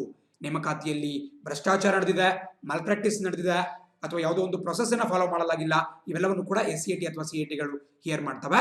ಅದೇ ರೀತಿ ಈ ಟ್ರಾನ್ಸ್ಫರ್ಸ್ ಮತ್ತು ಪೋಸ್ಟಿಂಗ್ ಗೆ ಸಂಬಂಧಪಟ್ಟಂಗೆ, ಫಾರ್ ಎಕ್ಸಾಂಪಲ್ ಯಾವುದೋ ಒಬ್ಬ IAS ಆಫೀಸರ್ ಇರ್ತಾರೆ, ಅವ್ರನ್ನ ಏಕಾಏಕಿ ಯಾವುದೋ ಒಂದು ಪೊಲಿಟಿಕಲ್ ವೆಂಡೆಟ್ಟಾ ಅಂದ್ರೆ ಒಂದು ರಾಜಕೀಯ ಪ್ರೇರಿತ ಕಾರಣಗಳಿಂದಾಗಿ ಅವ್ರನ್ನ ಒಂದು ಸ್ಥಾನದಿಂದ ಮತ್ತೊಂದು ಸ್ಥಾನಕ್ಕೆ ವರ್ಗಾವಣೆ ಮಾಡ್ತಾರೆ. ಸೊ ಅದು ಅವರಿಗೆ ಒಂದು ತೊಂದರೆ ಉಂಟು ಮಾಡ್ತು ಅಂತ ಹೇಳಿದ್ರೆ ಅವರು ಖಂಡಿತ CAT ಮೊರೆಯನ್ನು ಹೋಗಬಹುದು. ಅಂಡ್ ಅದಾದ ಬಳಿಕ ಅವರು ಹೈಕೋರ್ಟ್, ಸುಪ್ರೀಂ ಕೋರ್ಟ್ಗೆ ಹೋಗುವಂತಹ ಒಂದು ಚಾನ್ಸಸ್ ಕೂಡ ಇರುತ್ತೆ. ಬಟ್ ಇಲ್ಲೇನಪ್ಪಾ ಅಂತ ಹೇಳಿದ್ರೆ ಒರಿಜಿನಲ್ ಜುರಿಸ್ಡಿಕ್ಷನ್ ಅಂದ್ರೆ in the matter of recruitment and in the matter of transfers and postings ಅಂದ್ರೆ ನಾನೇನ್ ಹೇಳಿದೆ, ನೇಮಕಾತಿ ಮತ್ತು ಈ ಟ್ರಾನ್ಸ್ಫರ್ಸ್ ಏನಂತ ಕರಿತೀವಿ, ವರ್ಗಾವಣೆ ಅಂತ ಕರಿತೀವಿ. ವರ್ಗಾವಣೆಗಳು ಹಾಗೂ ನೇಮಕಾತಿಗೆ ಸಂಬಂಧಪಟ್ಟಂತೆ ಮೂಲಾಧಿಕಾರ ಇರತಕ್ಕಂತಹದ್ದು ಕ್ಯಾಟಿಗೆ. ಈ ಒಂದು ಮೂಲಾಧಿಕಾರ ವರ್ಡ್ ನ ನೀವು ಗಮನಿಸಬೇಕಾಗುತ್ತೆ, ಸ್ಪೆಷಲ್ ಆಗಿ ಅಂಡರ್ಲೈನ್ ಮಾಡಿ ನೋಟ್ ಡೌನ್ ಮಾಡ್ಕೊಳ್ಳಿ. ಮೂಲಾಧಿಕಾರ, ಐ ಥಿಂಕ್ ನಾನು ಇಲ್ಲೂ ಕೂಡ ನೋಟ್ ಡೌನ್ ಮಾಡ್ಕೊಂಡಿದ್ದೇನೆ ಈ ಭಾಗದಲ್ಲಿ, ಐ ಥಿಂಕ್ ನೆಕ್ಸ್ಟ್ ಪೇಜ್ ಅಲ್ಲಿ ನೋಟ್ ಡೌನ್ ಮಾಡಬಹುದು. ಸೊ ಮೂಲಾಧಿಕಾರ ಅಂತ ಹೇಳಿದ್ರೆ ಏನು, ಇಂಗ್ಲಿಷ್ ಮೀಡಿಯಂ ಸ್ಟೂಡೆಂಟ್ಸ್ ಬರ್ಕೊಳ್ಳಿ, ಒರಿಜಿನಲ್ ಜುರಿಸ್ಡಿಕ್ಷನ್. ನಿಮಗೆಲ್ಲ ಗೊತ್ತಿದೆ, ಒರಿಜಿನಲ್ ಜುರಿಸ್ಡಿಕ್ಷನ್ ಇರಬಹುದು, ಅಪಿಲೇಟ್ ಜುರಿಸ್ಡಿಕ್ಷನ್ ಇರಬಹುದು, ಹೀಗೆ ಬೇರೆ ಬೇರೆ ಒಂದಷ್ಟು ಶಬ್ದಗಳು ನಿಮಗೆ ಕಾಣಿಸ್ಕೊಳ್ತಾ ಇರುತ್ತೆ ಈ ಕಾನ್ಸ್ಟಿಟ್ಯೂಷನ್ ಸಬ್ಜೆಕ್ಟ್ ಅಲ್ಲಿ. ಬಟ್ ಈ ನಾನು ಹೇಳಿದಂತಹ ಎರಡು ಮ್ಯಾಟರ್ಸ್ ಏನಿದೆ, ರಿಕ್ರೂಟ್ಮೆಂಟ್ ಮತ್ತು ಟ್ರಾನ್ಸ್ಫರ್ಸ್ ಅಂಡ್ ಪೋಸ್ಟಿಂಗ್ಸ್, ಈ ವಿಚಾರಗಳಿಗೆ ಸಂಬಂಧಪಟ್ಟಂಗೆ ಒರಿಜಿನಲ್ ಜುರಿಸ್ಡಿಕ್ಷನ್ ಅಥವಾ ಮೂಲಾಧಿಕಾರ ಇರತಕ್ಕಂತಹದ್ದು ಕೇವಲ CATಗೆ ಮಾತ್ರ, ಅಂದ್ರೆ ಕೇಂದ್ರ ಸರ್ಕಾರಕ್ಕೆ ಸಂಬಂಧಪಟ್ಟಂಗೆ. ಅದೇ ರಾಜ್ಯ ಸರ್ಕಾರಿ ಉದ್ಯೋಗಿಗಳಿಗೆ ಸಂಬಂಧಪಟ್ಟಂಗೆ ಇದು SCAT ಅಥವಾ ಸ್ಟೇಟ್ ಅಡ್ಮಿನಿಸ್ಟ್ರೇಟಿವ್ ಟ್ರಿಬ್ಯುನಲ್ಗೆ ಬರುತ್ತೆ ಮೂಲಾಧಿಕಾರ. ಅದಾದ ಬಳಿಕ ಅವರು ಅಪಿಲೇಟ್ ಜುರಿಸ್ಡಿಕ್ಷನ್, ಅಪೀಲು ಮಾಡ್ಬಿಟ್ಟು ಅವರು ಹೈಕೋರ್ಟ್ಗೆ ಹೋಗಬಹುದು, ಆ ಬಳಿಕ ಸುಪ್ರೀಂ ಕೋರ್ಟ್ಗೆ ಕೂಡ ಹೋಗಬಹುದು. ಬಟ್ ಫಸ್ಟ್ ಅವರು ತೆಗೆದುಕೊಂಡು ಹೋಗಬೇಕಾಗಿರ್ತಕ್ಕಂಥದ್ದು ಬೇರೆ ಯಾವುದೇ ಕೋರ್ಟ್ ಅಥವಾ ಬೇರೆ ಯಾವುದೇ ನ್ಯಾಯಾಧೀಕರಣದ ಬಳಿಯಲ್ಲ, ಬದಲಾಗಿ ನೇರವಾಗಿ CAT ಮೊರೆಯನ್ನ ಅವರು ಹೋಗಬೇಕಾಗತ್ತೆ. So this is very very important. And ಪರೀಕ್ಷೆಯಲ್ಲಿ ಕೇಳ್ತಾರೆ, ಬಹಳ ಸಿಂಪಲ್, PC ಪರೀಕ್ಷೆಯಲ್ಲಿ ಕೂಡ ಕೇಳಬಹುದು. ಈ ಕೇಂದ್ರ ಆಡಳಿತಾತ್ಮಕ ನ್ಯಾಯಾಧೀಕರಣ ಅಥವಾ ರಾಜ್ಯ ಆಡಳಿತಾತ್ಮಕ ನ್ಯಾಯಾಧೀಕರಣ ಅಂದ್ರೆ CAT ಮತ್ತು SCATಗಳು ಕೆಳಗಿನ ಯಾವ ವಿಧಿಯ ಅಡಿಯಲ್ಲಿ ಬರ್ತವೆ ಅಂತ ಕೇಳ್ತಾರೆ. ದಯವಿಟ್ಟು ನೋಟ್ ಡೌನ್ ಮಾಡ್ಕೊಳ್ಳಿ. Article 323A very important. ಎರಡು ನಮ್ಮ ಕೇಂದ್ರ ಆಡಳಿತಾತ್ಮಕ ನ್ಯಾಯಾಧೀಕರಣ ಮತ್ತು ರಾಜ್ಯ ಎರಡೂ ಕೂಡ ಆರ್ಟಿಕಲ್ 323A ಅಡಿಯಲ್ಲಿ ಬರುತ್ತೆ. 323A ಅನ್ನುವಂತಹ ಒಂದು ವಿಧಿ. ಸೊ ಎ ಅಂತ ಹೇಳಿದ್ರೇನು, ಯಾವಾಗ್ಲೂ ಅಮೆಂಡ್ಮೆಂಟ್ ಮಾಡಿದ್ರೆ ಅಲ್ಲಿ ABCD ಅಂತ ಹೇಳಿ ಕೊಡ್ಲಾಗತ್ತೆ. ಸೊ ಎ ಅಂತ ನೋಡಿದ ತಕ್ಷಣ ನಿಮಗೆ ಗೊತ್ತಾಗಬೇಕು, ಇದನ್ನ ಸಂವಿಧಾನಕ್ಕೆ, ಮೂಲ ಸಂವಿಧಾನದಲ್ಲಿ ಕೇವಲ ಆರ್ಟಿಕಲ್ 323 ಇತ್ತು, ಅದಕ್ಕೆ ಅಮೆಂಡ್ಮೆಂಟ್ ಅನ್ನ ಮಾಡಿ ತಿದ್ದುಪಡಿಯನ್ನ ಮಾಡ್ಬಿಟ್ಟು ಈ ಒಂದು ಇನ್ಕ್ಲೂಷನ್ ಅನ್ನ ಮಾಡ್ಕೊಂಡಿದ್ದಾರೆ ಅಂತ ಹೇಳಿ ಗೊತ್ತಾಗುತ್ತೆ. ಯಾಕಪ್ಪ ಅಂದ್ರೆ ಅಲ್ಲಿ ಎ ಅಂತ ಕಾಣಿಸ್ತಾ ಇದೆ. ಸೊ ಈಗ ಪರೀಕ್ಷೆಯಲ್ಲಿ ಕೇಳ್ತಾರೆ, ನಮ್ಮ ಮೂಲ ಸಂವಿಧಾನದಲ್ಲಿ ಈ ಆಡಳಿತಾತ್ಮಕ ನ್ಯಾಯಾಧೀಕರಣಗಳು ಇರಲಿಲ್ಲ, ಅವುಗಳನ್ನ ಒಂದು ಸಾಂವಿಧಾನಿಕ ತಿದ್ದುಪಡಿಯನ್ನು ತರುವ ಮೂಲಕ ಜಾರಿಗೊಳಿಸಲಾಯಿತು. ಸೊ ಈ ಸಂವಿಧಾನ ತಿದ್ದುಪಡಿ ಯಾವುದು ಅಂತ ಪರೀಕ್ಷೆಯಲ್ಲಿ ಕೇಳ್ತಾರೆ. ಸೊ 323A ಅನ್ನುವಂತಹ ವಿಧಿಯನ್ನ ಇನ್ಸರ್ಟ್ ಮಾಡಿದಂತಹ, ಅಂದ್ರೆ ಅದನ್ನ ಸೇರಿಸಿದಂತಹ ಸಂವಿಧಾನದ ತಿದ್ದುಪಡಿ ಯಾವುದು ಅಂತ ಹೇಳಿದ್ರೆ 42nd ಅಮೆಂಡ್ಮೆಂಟ್ ಆಕ್ಟ್ 1976, 42ನೇ ಸಂವಿಧಾನಿಕ ತಿದ್ದುಪಡಿ 1976. ಬಹಳ ಫೇಮಸ್. ಇಂದಿರಾ ಗಾಂಧಿ ಅವರು ಇದನ್ನ ಜಾರಿಗೆ ತಂದಿದ್ರು, ಅವರು ಪ್ರಧಾನಿಗಳಾಗಿದ್ದಾಗ ಸಾಕಷ್ಟು ಮೇಜರ್ ಒಂದು ಚೇಂಜಸ್ ಅನ್ನ ನಮ್ಮ ಭಾರತೀಯ ಸಂವಿಧಾನಕ್ಕೆ ಮಾಡಲಾಯಿತು. ಸೊ ಅದೇ ಫೇಮಸ್ 42ನೇ ಅಮೆಂಡ್ಮೆಂಟ್ ಆಕ್ಟ್ ನ ಅಡಿಯಲ್ಲಿ ಈ ನ್ಯಾಯಾಧೀಕರಣಗಳ ರಚನೆಯನ್ನು ಕೂಡ ಮಾಡಲಾಯಿತು. ಇದರ ಉದ್ದೇಶ ಏನಪ್ಪಾ ಅಂತ ಹೇಳಿದ್ರೆ, ಈಗ ಒಬ್ಬ ವ್ಯಕ್ತಿ ಸರ್ಕಾರದ ಸೇವೆಯನ್ನ ಸಲ್ಲಿಸ್ತಾ ಇರ್ತಾನೆ, ಒಬ್ಬ ನಾಗರಿಕ, ಒಬ್ಬ ಸಿವಿಲ್ ಸರ್ವೆಂಟ್ ಇರ್ತಾರೆ, ಅವರಿಗೇನಾದ್ರೂ ಮೋಸಗಳಾದಲ್ಲಿ ಅಥವಾ ಅವರಿಗೇನಾದ್ರೂ ಈ ಸರ್ಕಾರದ ವತಿಯಿಂದ ಟ್ರಾನ್ಸ್ಫರ್ಸ್ಗೆ ಸಂಬಂಧಪಟ್ಟಂಗೆ, ನೇಮಕಾತಿಗೆ ಸಂಬಂಧಪಟ್ಟಂಗೆ, ಪ್ರಮೋಷನ್ಗೆ ಸಂಬಂಧಪಟ್ಟಂಗೆ, ಪ್ರಮೋಷನ್ಸ್ ಕೂಡ ಇದರ ಅಡಿಯಲ್ಲಿ ಬರುತ್ತೆ. ನಾವೇನು ಜ್ಯೇಷ್ಠತೆ ಅಂತ ಕರಿತೀವಿ, ಜ್ಯೇಷ್ಠತಾ ಪಟ್ಟಿ, ಸೀನಿಯಾರಿಟಿ ಲಿಸ್ಟ್ ಅಂಡ್ ಪ್ರಮೋಷನ್ ನಾವೇನಂತ ಕರಿತೀವಿ, ಬಡ್ತಿ ಅಂತ ಕರಿತೀವಿ. ಸೊ ಅಲ್ಲೇನಾದ್ರೂ ಸ್ವಲ್ಪ ಡಿಸ್ಪ್ಯೂಟ್ಸ್ ಉಂಟಾದ್ರೂ ಕೂಡ ಅದನ್ನ ರಿಸಾಲ್ವ್ ಮಾಡ್ಲಿಕ್ಕೆ ಈ ನ್ಯಾಯಾಧೀಕರಣಗಳ ಬಳಸ್ಕೊಳ್ಳಾಗತ್ತೆ. ಅವ್ರು ಒಂದು ವೇಳೆ ಮಾಮೂಲಿ ಕೋರ್ಟ್ಗೆ ಹೋದ್ರು ಅಂತ ಹೇಳಿದ್ರೆ ಅವರ ಕೇಸ್ ವಿಚಾರಣೆ ಆಗ್ಲಿಕ್ಕೆ ಸಿಕ್ಕಾಪಟ್ಟೆ ಟೈಮ್ ತೆಗೆದುಕೊಳ್ಳುತ್ತೆ. ಸೊ ಒಬ್ಬ ಸಿವಿಲ್ ಸರ್ವೆಂಟ್, ಒಬ್ಬ ಗೌರ್ಮೆಂಟ್ ಆಫೀಸರ್ ಇಷ್ಟೊಂದು ಕಷ್ಟವನ್ನ ಪಡುವಂತಹ ಒಂದು ನೆಸೆಸಿಟಿ ಮಾಡಬಾರ್ದು ಅಂತ ಹೇಳಿ ಸರ್ಕಾರ 1976ನೇ ಇಸ್ವಿಯಲ್ಲಿ ಈ ಒಂದು ಅಮೆಂಡ್ಮೆಂಟ್ ಅನ್ನ ಮಾಡುವ ಮೂಲಕ ಈ CAT ಮತ್ತು SCATಗಳನ್ನ ಒಂದು ಸ್ಥಾಪನೆ ಮಾಡುವಂತಹ ಅಧಿಕಾರವನ್ನ ಒಂದು ಸೃಷ್ಟಿ ಮಾಡುತ್ತೆ. ಅಂಡ್ ಇದಿರ್ತಕ್ಕಂಥದ್ದು ಆರ್ಟಿಕಲ್ 323A ಅಡಿಯಲ್ಲಿ ನಮ್ಮ ಭಾರತೀಯ ಸಂವಿಧಾನದಲ್ಲಿ. ಸೊ ಇಷ್ಟು ಡೀಟೇಲ್ಸ್ ನಿಮಗೆ ಗೊತ್ತಾಗಿರುತ್ತೆ. ಸೊ ಇದರ ಮೂಲಕ ಏನ್ ಮಾಡ್ತಾರಪ್ಪ ಅಂತ ಹೇಳಿದ್ರೆ, ಖರ್ಚು ಬಹಳ ಕಮ್ಮಿ, ಕೇವಲ 50 ರೂಪಾಯಿ ನಾಮಿನಲ್ ಫೀಸ್ ಮಾತ್ರ ತೆಗೆದುಕೊಳ್ತಾರೆ. ನೀವು ಕ್ಯಾಟಿಗೆ ಹೋಗ್ಬೇಕು ಅಂತ ಹೇಳಿದ್ರೆ ಅದನ್ನ ಬಿಟ್ಟರೆ ಯಾವುದೇ ಫೀಸ್ ಕೂಡ ನಿಮಗಿರಲ್ಲ. ಸೊ ಬಹಳ ಕಡಿಮೆ ದರದಲ್ಲಿ ಮತ್ತು ಬಹಳ ವೇಗವಾಗಿ ನಿಮಗೆ ನ್ಯಾಯ ಸಿಗುತ್ತೆ. ನಿಮಗೆ ಅಂದ್ರೆ ಎಲ್ಲರೂ ಹೋಗಕ್ಕಾಗಲ್ಲ, ಓನ್ಲಿ ಸಿವಿಲ್ ಸರ್ವೆಂಟ್ಸ್ಗೆ ಮಾತ್ರ, ಯಾರ್ಯಾರು ನಾಗರಿಕ ಸೇವೆಯಲ್ಲಿ ಇರ್ತಾರೆ ಅವ್ರಿಗೆ ಮಾತ್ರ. ಅಂಡ್ ಇದು ಅದರ ಒಂದು ಫಂಕ್ಷನ್ಸ್ ಅಂತ ಗೊತ್ತಾಯ್ತು. ಬಟ್ ಆಕ್ಚುಲಿ ಅದನ್ನು ಎಸ್ಟಾಬ್ಲಿಷ್ ಮಾಡಿದ್ದು 1985 ಅಲ್ಲಿ. 1976ರಲ್ಲಿ ಏನು ಈ ಒಂದು ತಿದ್ದುಪಡಿನ ತರಲಾಗುತ್ತೆ, ಆ ತಿದ್ದುಪಡಿ ಪ್ರಕಾರ ಸರ್ಕಾರಕ್ಕೆ ಒಂದು ಅಧಿಕಾರವನ್ನು ಕೊಡಲಾಗುತ್ತೆ ಅಷ್ಟೇ. ಆರ್ಟಿಕಲ್ 323 ಪ್ರಕಾರ ನೀವು ಕ್ಯಾಟ್ ಮತ್ತು SCITಗಳನ್ನ ಸ್ಥಾಪನೆ ಮಾಡಬಹುದು ಅಂತೇಳಿ ಅಧಿಕಾರವನ್ನು ಕೊಡಲಾಗುತ್ತೆ. ಬಟ್ ಅಧಿಕಾರವನ್ನು ಬಳಕೆ ಮಾಡಿಕೊಂಡು ಈ CITಯನ್ನ ಸ್ಥಾಪನೆ ಮಾಡಿದ್ದು 1985ನೇ ಇಸ್ವಿಯಲ್ಲಿ. ಅಂಡ್ CITಯನ್ನ ಸ್ಥಾಪನೆ ಮಾಡಲಿಕ್ಕೆ ಅಡ್ಮಿನಿಸ್ಟ್ರೇಟಿವ್ ಟ್ರಿಬ್ಯುನಲ್ ಆಕ್ಟ್ ಈ ಭಾಗದಲ್ಲಿ ಕಾಣಿಸ್ಕೊಳ್ತಾ ಇದೆ. ಅಡ್ಮಿನಿಸ್ಟ್ರೇಟಿವ್ ಟ್ರಿಬ್ಯುನಲ್ಸ್ ಆಕ್ಟ್ 1985 ಅನ್ನು ಜಾರಿಗೆ ತರಲಾಗುತ್ತೆ. ಕನ್ನಡದಲ್ಲಿ ಬರ್ಕೊಳ್ಳಿ, ಆಡಳಿತಾತ್ಮಕ ನ್ಯಾಯಾಧಿಕರಣಗಳ ಕಾಯ್ದೆ 1985. ಇದನ್ನು ಕೂಡ ನಮ್ಮ ಪಾರ್ಲಿಮೆಂಟ್ ಜಾರಿಗೆ ತರುವ ಮೂಲಕ ಅಧಿಕೃತವಾಗಿ CITಯನ್ನ ಎಸ್ಟಾಬ್ಲಿಷ್ ಮಾಡ್ಕೊಳ್ಳಲಾಗುತ್ತೆ. ನಾನು ಮತ್ತೊಂದು ವಿಚಾರ ಹೇಳಿದೆ, ಈ ಒಂದು ಕಾಯ್ದೆ 1985 ಕಾಯ್ದೆ ಇರಬಹುದು ಅಥವಾ ಆರ್ಟಿಕಲ್ 323 ಇರಬಹುದು, ಅಲ್ಲಿ CIT ಜೊತೆಗೆ SCITಗಳಿಗೂ ಕೂಡ ಅವಕಾಶವನ್ನು ಕೊಡಲಾಗಿದೆ. ಬಟ್ SCIT ಸುಮ್ಮನೆ ನಮ್ಮ ಸರ್ಕಾರ ಅದನ್ನ ಅಪಾಯಿಂಟ್ ಮಾಡಲ್ಲ. ಜೊತೆಗೆ ಸ್ಟೇಟ್ ಅಡ್ಮಿನಿಸ್ಟ್ರೇಟಿವ್ ಟ್ರಿಬ್ಯುನಲ್ ಇರೋ ಕಾರಣದಿಂದ ಅದನ್ನ ರಾಜ್ಯ ಸರ್ಕಾರಗಳು ರಚನೆ ಮಾಡಲ್ಲ, ಬದಲಾಗಿ ಕೇಂದ್ರ ಸರ್ಕಾರವೇ ಮಾಡಬೇಕು, ನಮ್ಮ ಸೆಂಟ್ರಲ್ ಗವರ್ಮೆಂಟ್ ಮಾಡಬೇಕಾಗುತ್ತೆ. But on the request, on A specific request from the state, ಒಂದ್ ವೇಳೆ ಆಯಾ ರಾಜ್ಯಗಳು, ಫಾರ್ ಎಕ್ಸಾಂಪಲ್ ಕರ್ನಾಟಕ ರಾಜ್ಯದಲ್ಲಿ ಒಂದು ಆಡಳಿತಾತ್ಮಕ ನ್ಯಾಯಾಧಿಕರಣ ಬೇಕು, ಸ್ಟೇಟ್ ಅಡ್ಮಿನಿಸ್ಟ್ರೇಟಿವ್ ಟ್ರಿಬ್ಯುನಲ್ ಬೇಕು ಅಂತ ಹೇಳಿದ್ರೆ ನಮ್ಮ ಕರ್ನಾಟಕ ರಾಜ್ಯ ಸರ್ಕಾರ ಪಾರ್ಲಿಮೆಂಟ್ಗೆ, ನಮ್ಮ ಕೇಂದ್ರ ಸರ್ಕಾರಕ್ಕೆ ಒಂದು ರಿಕ್ವೆಸ್ಟ್ ಅನ್ನ ಮಾಡಬೇಕಾಗುತ್ತೆ, ಮನವಿಯನ್ನ ಮಾಡಬೇಕಾಗುತ್ತೆ. ಆ ಮನವಿಯನ್ನ ಪುರಸ್ಕರಿಸ್ಬಿಟ್ಟು ಆಮೇಲೆ ಅವರು ಕರ್ನಾಟಕದಲ್ಲಿ SCITಯನ್ನ ಸ್ಥಾಪನೆ ಮಾಡ್ತಾರೆ. ಅಂಡ್ ನೀವು ಲಕ್ಷ್ಮೀಕಾಂತ್ ಬುಕ್ ಅನ್ನು ನೋಡಿದ್ರೆ 2016ರ ವೇಳೆಗೆ, ಅದಾದ್ಮೇಲೆ ಅಪ್ಡೇಟ್ ಸಿಕ್ಕಿಲ್ಲ, ಬಟ್ 2016ರ ವೇಳೆಗೆ ಸುಮಾರು 9 ರಾಜ್ಯಗಳು ಈ SCITಯನ್ನ ರಚನೆ ಮಾಡಿಸ್ಕೊಂಡಿದ್ವು. ದಟ್ ಮೀನ್ಸ್ ನಮ್ಮ ಕೇಂದ್ರ ಸರ್ಕಾರಕ್ಕೆ ಒಂದು ಮನವಿಯನ್ನ ಮಾಡ್ಕೊಂಡ್ವು, ನಮ್ಮ ರಾಜ್ಯಕ್ಕೆ SCITಯನ್ನ ಮಾಡಿ, ಸೋ ದಟ್ ನಮ್ಮ ರಾಜ್ಯ ಸರ್ಕಾರದ ಉದ್ಯೋಗಿಗಳಿಗೂ ಕೂಡ ಏನಾದರೂ ಈ ರೀತಿ ಇನ್ಜಸ್ಟಿಸ್ ಆದ್ರೆ ಅವರಿಗೂ ಬಹಳ ವೇಗವಾಗಿ ಮತ್ತು ಕಡಿಮೆ ದರದಲ್ಲಿ ಒಂದು ನ್ಯಾಯ ಸಿಗುವಂತಾಗಲಿ ಅಂತ ಹೇಳಿ ಅವರು ಮನವಿಯನ್ನ ಮಾಡ್ಕೊಂಡ್ರು ಅಂತ ಹೇಳಿದ್ರೆ ನಮ್ಮ ಕೇಂದ್ರ ಸರ್ಕಾರ ಆ ರಾಜ್ಯಗಳಲ್ಲಿ ಅದನ್ನ ಎಸ್ಟಾಬ್ಲಿಷ್ ಮಾಡುತ್ತೆ. ಸೊ ಇದು ನಿಮಗೆ ಜಸ್ಟ್ ಬಿಕಾಸ್ 1985 ಆಕ್ಟ್ ತಗೊಂಬಂದ ತಕ್ಷಣ ನಮ್ಮ ದೇಶಾದ್ಯಂತ ಆಟೋಮೆಟಿಕ್ಲಿ ಜಾರಿಗೆ ಬರಲಿಲ್ಲ. ಯಾವ್ಯಾವ ರಾಜ್ಯಗಳಿಗೆ ಬೇಕೋ ಆಯಾ ರಾಜ್ಯಗಳಿಗೆ ಮಾತ್ರ SCITಯನ್ನ ಪ್ರತ್ಯೇಕವಾಗಿ ಮಾಡಲಾಗುತ್ತೆ. ಬಟ್ CIT ಮಾತ್ರ ಈ 85 ಆಕ್ಟ್ ಏನಿದೆ, 1985 ಆಕ್ಟ್, ಅದರ ಅಡಿಯಲ್ಲಿ ಸ್ಥಾಪಿತ ಆಗಿದೆ. ಸೊ ಇಲ್ಲೂ ಕೂಡ ಮತ್ತೊಂದು ಡೀಟೇಲ್ಸ್ ಕಾಣಿಸ್ಕೊಳ್ತಾ ಇದೆ. ಒಟ್ಟು CITಯಲ್ಲಿ 66 ಜನ ಸದಸ್ಯರಿರ್ತಾರೆ, ಅಂದ್ರೆ 1+65, ಒಬ್ರು ಚೇರ್ಮನ್ ಇರ್ತಾರೆ ಮತ್ತು 65 ಜನ ಸದಸ್ಯರಿರ್ತಾರೆ. ನೀವೆಲ್ಲ ಕೇಳ್ಬೋದು ಯಾಕೆ ಎಷ್ಟೊಂದು ಜನ ಇರ್ತಾರೆ ಅಂತೇಳಿ. ನಿಮ್ಮಲ್ಲಿ ಏನಾದ್ರು ತಪ್ಪು ಕಲ್ಪನೆ ಇದೆ, ದಯವಿಟ್ಟು ಅದನ್ನ ಕ್ಲಾರಿಫೈ ಮಾಡ್ತೀನಿ. ಇದು ಸುಪ್ರೀಂ ಕೋರ್ಟ್ ತರ ಡೆಲ್ಲಿಯಲ್ಲಿ ಮಾತ್ರ ಕೂತಿರಲ್ಲ. ಬಿಕಾಸ್ ಒಂದ್ ಮಾತು ನೀವು ಬಿಟ್ಕೊಳ್ಳಿ, CIT ಬಹಳ ಜನ ಕನ್ಫ್ಯೂಸ್ ಮಾಡ್ಕೊಳ್ತಾರೆ. SCIT ಅಂದ್ರೆ ಹೈಕೋರ್ಟ್ ಇದ್ದಂಗೆ, CIT ಅಂದ್ರೆ ಸುಪ್ರೀಂ ಕೋರ್ಟ್ ಇದ್ದಂಗೆ ಅಂತ ತಿಳ್ಕೊಂತಾರೆ. ಖಂಡಿತ ತಪ್ಪು.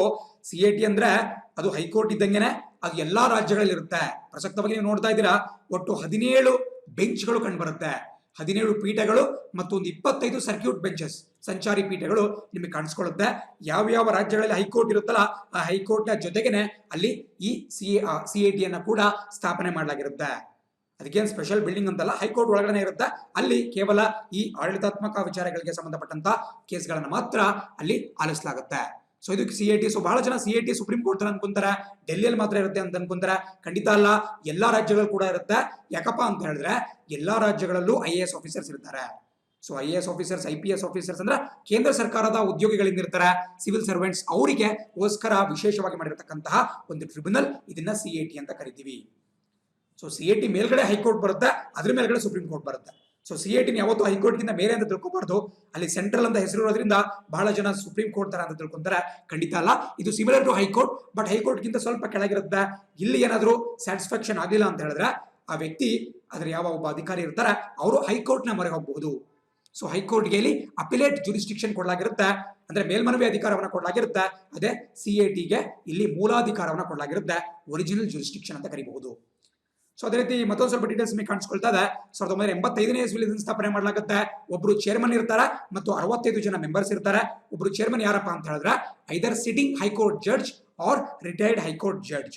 ಸೊ ನಿಮಗೆ ಅರ್ಥ ಆಗ್ತದೆ, ಸುಪ್ರೀಂ ಕೋರ್ಟ್ ಲೆವೆಲ್ ಇಲ್ಲ, ಹೈಕೋರ್ಟ್ ಲೆವೆಲ್ ಇರುತ್ತೆ. ಅಂದ್ರೆ ನಿವೃತ್ತ ಹೈಕೋರ್ಟ್ ನ್ಯಾಯಾಧೀಶರು ಅಥವಾ ಸರ್ವಿಂಗ್ ಆಲ್ರೆಡಿ ಹಾಲಿ ಹೈಕೋರ್ಟ್ ನ್ಯಾಯಾಧೀಶರು ಇರ್ತಾರೆ, ಅವರು CITಯ ಚೇರ್ಮನ್ ಆಗಿರ್ತಾರೆ.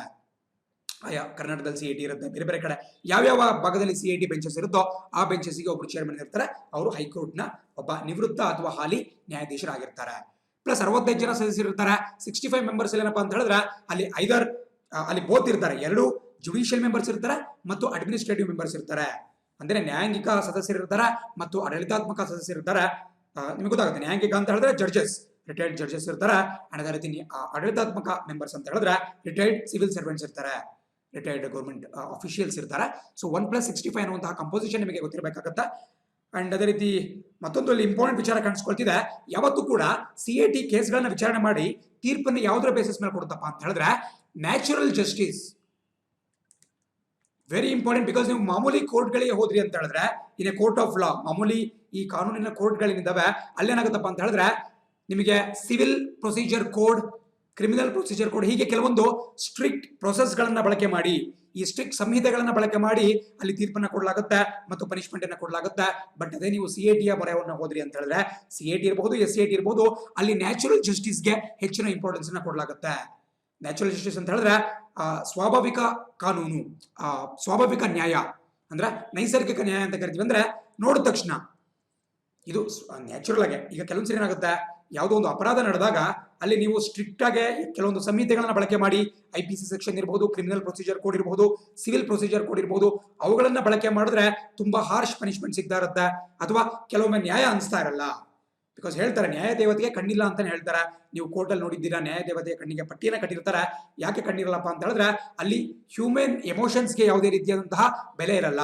ಅಂದ್ರೆ ಎಮೋಷನಲಿ ಅಲ್ಲಿ ಜಡ್ಜ್ಮೆಂಟ್ ಅನ್ನ ಕೊಡಲ್ಲ, ಬದಲಾಗಿ ಅವರು ಕೇವಲ ಆ ಪುಸ್ತಕಗಳನ್ನ ನೋಡ್ಕೊಂಡು ಆ ಒಂದು ಕ್ರಿಮಿನಲ್ ಪ್ರೊಸೀಜರ್ ಕೋಡ್ ಏನ್ ಹೇಳುತ್ತೆ ಅಥವಾ ಸಿವಿಲ್ ಪ್ರೊಸೀಜರ್ ಕೋಡ್ ಏನ್ ಹೇಳುತ್ತೆ ಆ ಸಂಹಿತೆಗೆ ಅನುಗುಣವಾಗಿ ಅಲ್ಲಿ ಶಿಕ್ಷೆಯನ್ನು ಕೊಡಲಾಗುತ್ತೆ. ಅಲ್ಲಿ ಹೃದಯದಿಂದ ತೀರ್ಮಾನವನ್ನು ತೆಗೆದುಕೊಳ್ಳಲ್ಲ, ಬದಲಾಗಿ ಕೇವಲ as per the evidences, as per the book ಅಂತ ಹೇಳಿ. ಬಟ್ ಇಲ್ಲೇನ್ ಮಾಡ್ಲಾಗುತ್ತೆ, ಇಲ್ಲಿ ನ್ಯಾಚುರಲ್ ಜಸ್ಟಿಸ್ ಅನ್ನ ನೋಡ್ಲಾಗುತ್ತೆ. ಇದು ನೈಸರ್ಗಿಕ ನ್ಯಾಯ ಹೌದೋ ಇಲ್ಲ ಅಂತ ನೋಡ್ಬಿಟ್ಟು, ಅಂದ್ರೆ ಫ್ರಮ್ ಹಾರ್ಟ್ ಅಂತ ಕರಿಬಹುದು, ಸ್ವಲ್ಪ ಥಿಂಕ್ ಮಾಡಿ ಪ್ರಾಗ್ಮ್ಯಾಟಿಕ್ ಆಗಿ ಡಿಸಿಷನ್ ತೆಗೆದುಕೊಳ್ಳಲಾಗುತ್ತೆ. ಇಲ್ಲಿ ಬೇರೆ ರೀತಿ ಹಾರ್ಡ್ ಅಂಡ್ ಶುಡ್ ಆಗಿ ನಿಮಗೆ ಏನು ಸಿವಿಲ್ ಪ್ರೊಸೀಜರ್ ಕೋಡ್ ಬರುತ್ತೆ ಹಾಗೆ ಡಿಸಿಷನ್ ತೆಗೆದುಕೊಳ್ಳಲ್ಲ. ಅಂದ್ರೆ ಫಾರ್ ಎಕ್ಸಾಂಪಲ್ ಒಬ್ಬ ಅಧಿಕಾರಿಯನ್ನ ಟ್ರಾನ್ಸ್ಫರ್ ಮಾಡಿದ್ದಾರೆ, ಟ್ರಾನ್ಸ್ಫರ್ ಮಾಡಿರೋದು ಆ ಒಂದು ಅಧಿಕಾರ ಡೆಫಿನೆಟ್ಲಿ ರಾಜ್ಯ ಸರ್ಕಾರಕ್ಕೋ ಕೇಂದ್ರ ಸರ್ಕಾರಕ್ಕೋ ಇರುತ್ತೆ.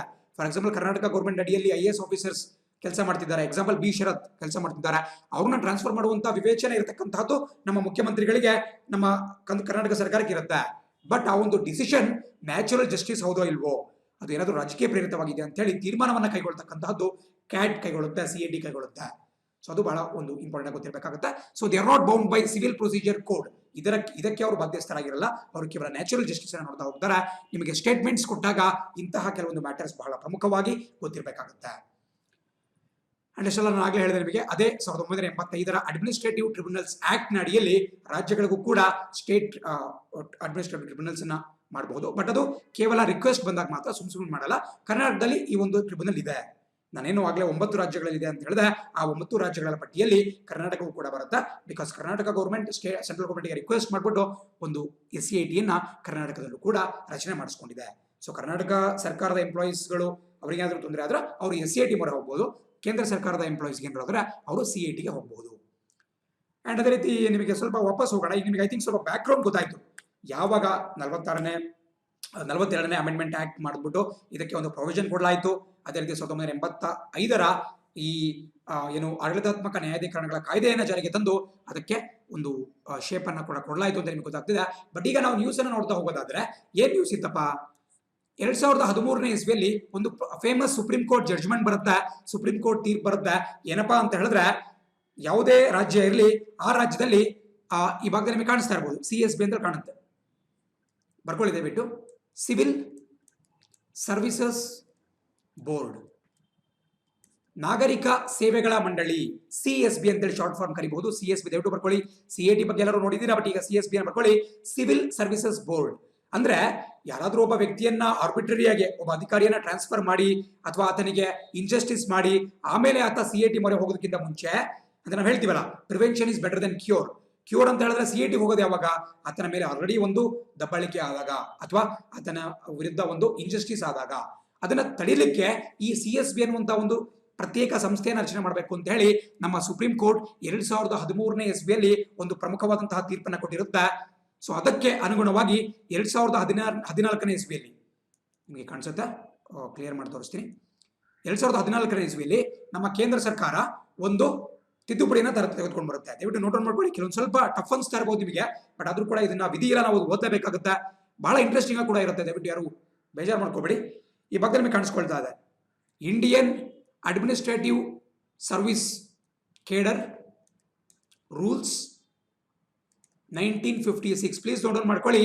IAS ಕೇಡರ್ ರೂಲ್ಸ್ 1956 ಅಥವಾ ಕನ್ನಡದಲ್ಲಿ ನೀವು ಭಾರತೀಯ ಆಡಳಿತ ಸೇವೆ ನಿಯಮಾವಳಿಗಳು 1956.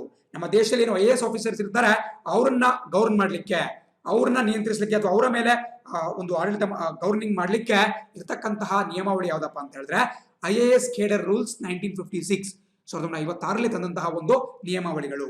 ಇದಕ್ಕೆ ಅನುಗುಣವಾಗಿ ನಮ್ಮ ದೇಶದಲ್ಲಿ IAS ಆಫೀಸರ್ಸ್ಗೆ ಸಂಬಂಧಪಟ್ಟಂತೆ ತೀರ್ಮಾನಗಳನ್ನ ತೆಗೆದುಕೊಳ್ಳಲಾಗುತ್ತೆ. ಸೊ ಯಾವಾಗ 2013ರಲ್ಲಿ ನಮ್ಮ ಸುಪ್ರೀಂ ಕೋರ್ಟ್ ಒಂದು ತೀರ್ಪನ್ನ ಕೊಡುತ್ತೆ ಅಂದ್ರೆ ಈ IAS ಆಫೀಸರ್ಸ್ ಗಳನ್ನ ಟ್ರಾನ್ಸ್ಫರ್ ಮಾಡ್ಲಿಕ್ಕೆ ಒಂದು ಸಂಸ್ಥೆಯನ್ನ ಜಾರಿಗೊಳಿಸಿ, ಅದು ಸಿವಿಲ್ ಸರ್ವಿಸಸ್ ಬೋರ್ಡ್ CSB ಅಂತ ಹೆಸರಿಡಬೇಕು ಅಂತೇಳಿ ಏನು ಸುಪ್ರೀಂ ಕೋರ್ಟ್ ಹೇಳುತ್ತೆ. ಅದಕ್ಕೆ ಅನುಗುಣವಾಗಿ 2014ನೇ ಇಸ್ವಿಯಲ್ಲಿ ನಮ್ಮ ಕೇಂದ್ರ ಸರ್ಕಾರ ಈ Indian administrative service cadre rules 1956 ಅನ್ನುವಂತಹ ನಿಯಮಾವಳಿ ಏನಿದೆ ಆ ನಿಯಮಾವಳಿಗೆ ತಿದ್ದುಪಡಿನ ತರುತ್ತೆ. ತಿದ್ದುಪಡಿನ ತಂದ್ಬಿಟ್ಟು CSB ಅನ್ನು ರಚನೆ ಮಾಡಬೇಕು ಅಂತ ಹೇಳಿ ಡೈರೆಕ್ಷನ್ ಕೊಡುತ್ತೆ. ಎಲ್ಲಾ ರಾಜ್ಯಗಳು ಕೂಡ ಈ ಒಂದು ತಿದ್ದುಪಡಿ ಅಡಿಯಲ್ಲಿ CSB ಅಥವಾ ಸಿವಿಲ್ ಸರ್ವಿಸಸ್ ಬೋರ್ಡ್, ನಾಗರಿಕ ಸೇವೆಗಳ ಮಂಡಳಿಯನ್ನ ರಚನೆ ಮಾಡಬೇಕಾಗಿರುತ್ತೆ. ಕೆಲವು ರಾಜ್ಯಗಳು ಅದನ್ನು ಮಾಡ್ತವೆ, ಕೆಲವು ರಾಜ್ಯಗಳು ಮಾಡಲ್ಲ. ಇತ್ತೀಚೆಗೆ ಒಂದು ಸ್ವಲ್ಪ ನ್ಯೂಸ್ ನೋಡಿದ್ರೆ ನೀವು ಲಾಸ್ಟ್ ಇಯರ್ 20ನೇ ರಾಜ್ಯವಾಗಿ ಅಂದ್ರೆ ಸಿವಿಲ್ ಸರ್ವಿಸಸ್ ಬೋರ್ಡ್ ಅನ್ನ ಒಂದು ಸ್ಥಾಪನೆ ಮಾಡಿದಂತಹ 20ನೇ ರಾಜ್ಯವಾಗ್ಬಿಟ್ಟು ಪಂಜಾಬ್ ಹೊರಹೊಮ್ದು ಅಂತ ಹೇಳಿ ನೀವೆಲ್ಲ ಸುದ್ದಿ ನೋಡಿರ್ತೀರಾ. ಬಟ್ ಕರ್ನಾಟಕದಲ್ಲಿ 2014 ಮಾಡ್ಬಿಡ್ತಾರೆ.